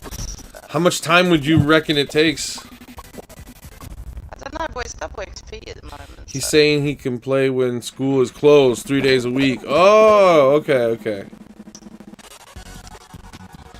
Take that long, because I was like... I've went at like 4 or 5 levels earlier, played multiplayer, but I don't like multiplayer as much as the zombies. Oh, that's right. It's all cumulative. Yeah. So I was like getting panicked. I'm like, oh my god, imagine how low I am, because I haven't played zombies much since it came out. I mean, since the first few days after it came out, and I was really proud. Pizza, Zeus. I mean, a couple. Some other people played a few games with us, but basically between Pizza, Zeus, and I, we figured out the Easter egg on our own, and it only took us about 12 hours. Yeah, we didn't look at any tips or tricks from anybody at all, and still managed to figure it out. It only took us 12 hours. I thought that was pretty good, but I think it also speaks to how easy this map was, right? It wasn't very difficult. No. Wasn't too bad. I like the map though. It's a nice map. End Station. They named it after me. It's my station. It's mine. Yeah, Warzone's meant to be in that as well when it starts the new season, I think. So if you level up in Warzone, it levels you up in them as well. Oh, that's really good. That's really good. I play a little bit of Warzone. I play more Cold War multiplayer than I do Warzone right now. So what happened with Warzone? Were you playing it when there was a game-breaking bug where you pick up a gun and it looked like a porcupine across your whole screen? Like, you must have... No, I've played it though. I've played it, but I haven't had that, no. Have you ever heard of that issue? No. I've heard of the issue in zombies when you call in a helicopter and you can turn out to be naked. Oh, wow. It happened to my friend the other day, but he didn't have, he wasn't naked, he had, the ray gun was like pointing up in the air and he was walking funny, it looked like he was, sliding across the floor, like, it looked really strange. Yeah. Yeah, you know, I feel like it's sad because people are willing to accept these buggy games, and so you're just gonna see buggier and buggier games as time goes on until I mean, it's gonna reach a what's the word? I'm not gonna try to use words I can't pronounce right now. It's gonna reach a point where it's gonna be too buggy and it'll collapse back upon itself. But we're not there yet, and maybe Cyberpunk did it. Maybe Cyberpunk is that game. Maybe now is that time. But if not, then we will continue to see buggier and buggier games. But this is by far the buggiest Call of Duty that I've ever played at launch. Cyberpunk was a buggy mess. You know, I don't know. I didn't find that with the zombies, no, I thought it was actually not too bad than it has been in the past. Oh my god, mine was unplayable. And all that. Horrible. Oh, really? Yeah, it would turn my controller off. That happens, are you on PS5 now though? No, I can't. There's no PS5s for sale. Yeah, no, my friend was on PS5 and it kept doing that to him.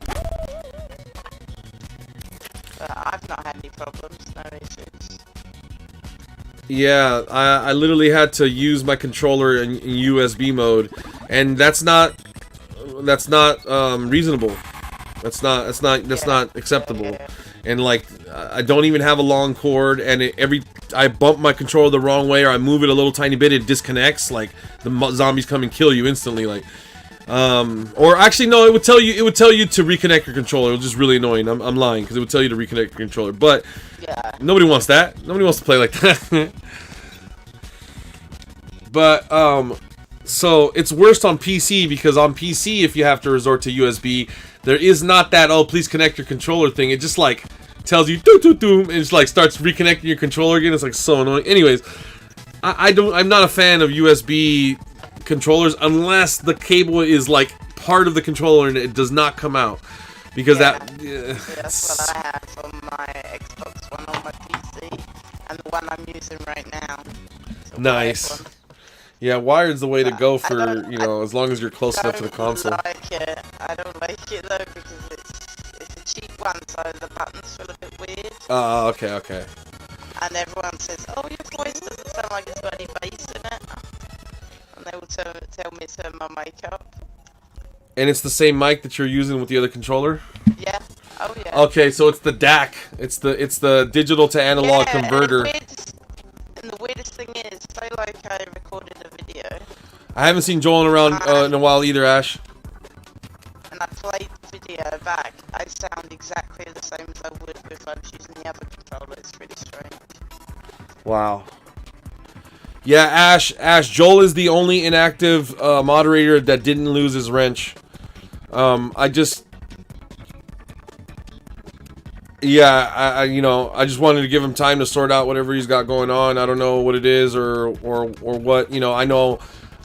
Honestly, I feel like it's hard for me to be too judgmental about anything because I know a lot of people are going through stuff right now, but I did go and I unmodded people that just weren't coming by the stream anymore because I mean, like in the moment when I did it, I was probably a little bit too in my feelings in that moment. Like, oh, these people don't care, so why don't I don't need to have them. They don't care about it. They don't care about the channel anymore. So let's just go ahead and move on. But Joel just recently got his mod, and even though he hasn't been in a while, I unmodded Sem though because Sem missed too many streams in a row. I just, I want people that are gonna be here and active to have a mod. And for a long time, I had sentimental people modded, but I just removed all of those too. Like, I have to stop being such a sentimental person as well because emotionally, I need to strengthen myself. Especially, the way I view myself, I'm still on the way back up to where I want to be. And if I'm ever gonna get there again, or if I'm gonna be able to stay there, I need to stop being so damn emotional, and not take it personally if somebody doesn't come to the stream, and B, just in general, just take things with stride a little bit better. So I had people earlier, my friend Lou was here and he was talking, and I unmodded him before. He complained about it. I modded him back. He was like, "What happened, man?" He's like, "Yeah." I was like, if it's that big of a deal, I didn't think you cared, but I'll mod you back." And he was like, "Yeah, I care." But he's not active. And then he comes in today, and after not being here for a while, and he spammed. The first thing he did was spam yo yo yo yo yo yo a ton of times. And I was like, wait, did it just break? Oh no, that's a single yo. There's a pair of yos. There's 3 yos in a row. He did it on purpose. He did yo yo yo yo yo yo yo. I'm like, okay. I mean, Lou is just not. He should not be a mod. He's not cut out for it. He doesn't know. He doesn't know the first 2 things about being a mod, and that's fine. It's no big deal. So I removed everyone that's my friend that I used to have modded on here. That's my friend. I took them off. The only 2 people that I didn't unmod were Maudy, my nephew, and Joel. I don't know why my nephew hasn't been here in a while, but I feel like he has all the time to figure out what he needs, and I'm not gonna unmod him. It's not about sentimental value. It's just I haven't had a chance to talk to him. I'm not going to unmod him until I have a chance to tell him, hey, you're not that active anymore. I'm thinking about unmodding you. Unless I had that conversation with him, I'm not going to do it because I don't want, I don't have enough of a relationship with any of my family members. I'm I've been the black sheep my whole life. I'm used to it now, but I'm the black sheep in both sides of my family. I'm the weird one. In my dad's side of the family, they're more Latin American. They're more Latin. They're more Mexican. I say more Latin. They're more Mexican. In a lot of ways, and I always felt like I was too Americanized to fit in with that side of the family sometimes. And in my other side of the family, I just didn't. I don't know, for whatever reason, Just not as close to them, not as close to some of the people. Some of the people I'm really close to, like my cousin that's like a brother to me. But some other parts of my family I'm not so close to. And anyways, so my point being that I don't have a strong relationship with my whole family, and the last thing I want to do is mess up or at all tarnish the relationship that I have with my nephew over a wrench. So even if he doesn't come by anymore, I'm just gonna leave that wrench there on that name. Not that I had to explain that to you guys, but that's what's going on with that, Ash. And I was supposed to hang out with Mowdy around Christmas time, and it's now December 15th. So I'm gonna reach out to him like any day now. I was gonna reach out to him. I know he said he was gonna be off around Christmas time, and I don't remember what days he said. It's probably in our. If I go look at our text, it's probably there, right? But I gotta reach out to him because I want to hang out with him. I want to know. I want to be closer to some of my family members. I hate not having any family. It sucks. It's really lonely. Holidays, I'm alone. My birthday, I'm alone. Like, I just hang out with you guys and I stream. I literally don't have a life. I don't have family. I don't have friends. I literally, this is it. This is my life. That's why I'm so honest with you guys. And sometimes I share too much with you guys because I don't have a life. This is it. This is it for me. You guys are it. So. I know you feeling. It's me. It's me. Yep. So, I gotta reach out to Mowdy, see what's going on with him. I don't know why he hasn't been in the chat lately, but it worries me. I understood why he took mine away, because I hadn't been around for a while. Well, I had been, but not commenting. I hadn't seen you comment in a good, close to a year or something. Yeah, I've had a lot to deal with, so... It's okay, nothing personal, I just, No, I understood why. I always have regrets afterwards, but in those moments, I don't know what I was thinking, and in my head, I just decided to unmod a bunch of people. Doesn't Lisa come in here anymore? Yeah, she still comes by. She still comes by. You know, the sad part is that, like, I'm always so quick to speak my mind that I've stepped on so many toes, burned so many bridges, pissed off so many friends. And I'm not saying that's what happened with Lisa necessarily, but I feel like a couple of weeks ago, I started to go through, like, I was feeling a certain way, mentally and emotionally. Hey, can you stop with the spamming?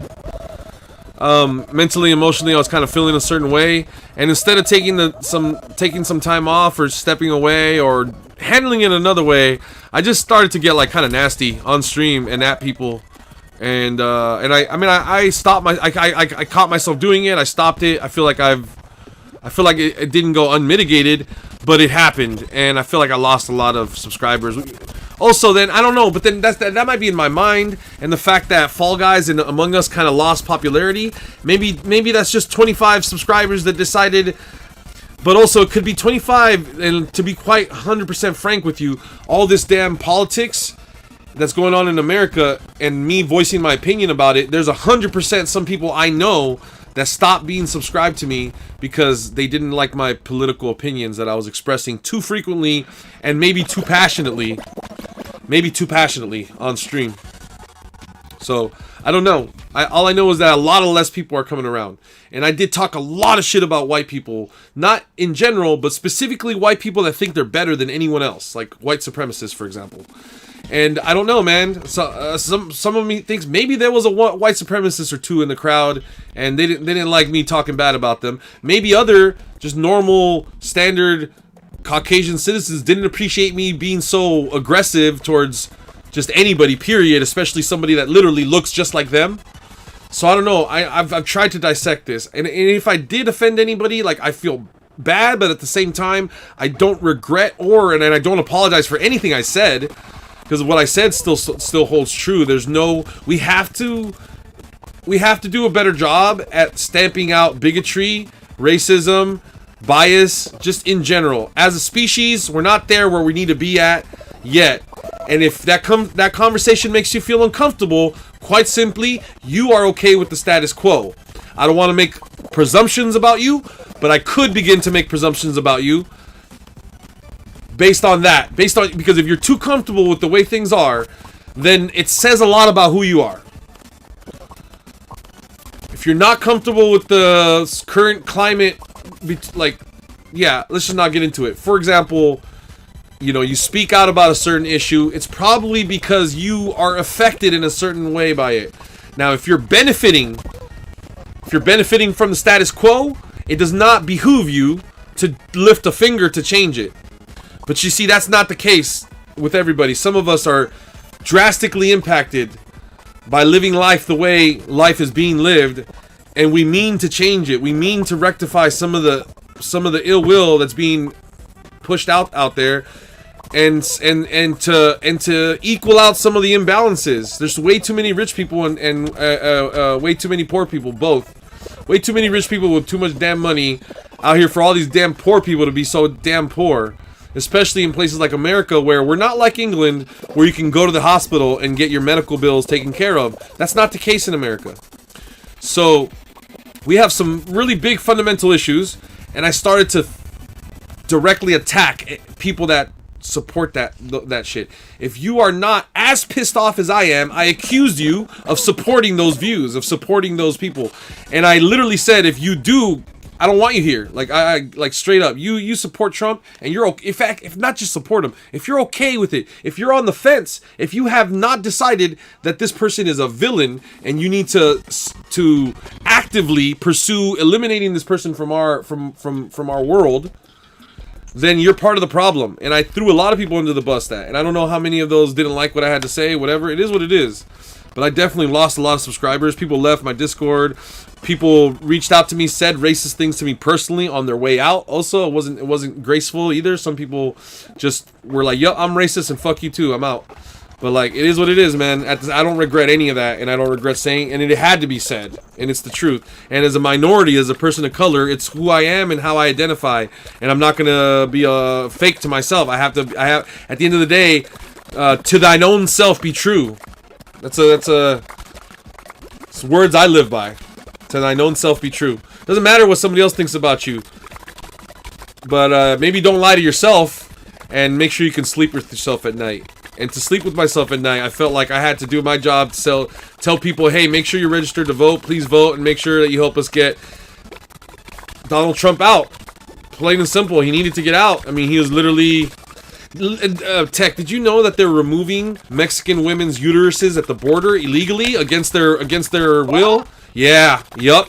They were doing crazy Nazi-style shit at the border in 2020. In just as of just a few months ago. And in fact, it's still going on right now, but I don't know where. But just a few months ago, in one of my friends' hometown where she was born in McAllen, Texas. Yes, it's very wrong. On the 4th floor at the Embassy Suites in McAllen, Texas, they were holding several children.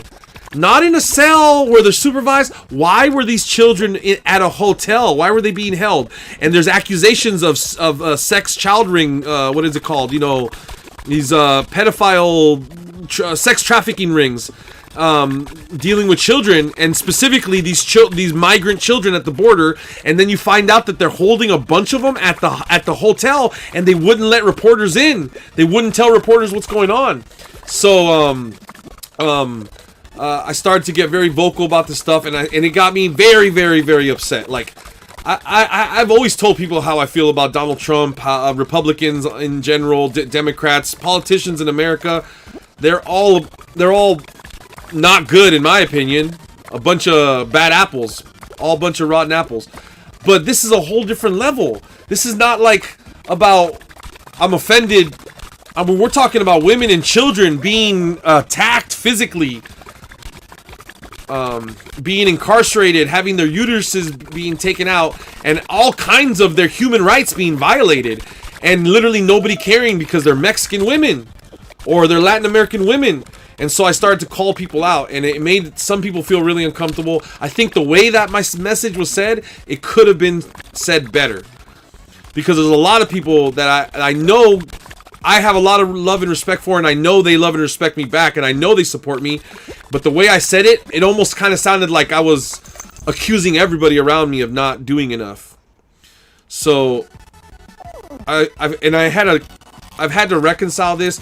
So I think part of it is that some of these games lost popularity. Part of it is that I said a lot of things that made some people feel uncomfortable, and that some of it was flat out those people were some of the people I was calling out maybe one or two were. I know specifically one kid DM'd me a bunch of racist memes as I'm kicking him out. As he's fighting with me, you know, as I start to be vocal about it, it's like the snakes in the grass showing, you know, rearing up. It's the ugly head rearing up on its way out. So I think that I know it was a combination of those three factors, but I'm trying not to let it upset me. Is that Ewok? Yeah, it is. He's just always hanging out.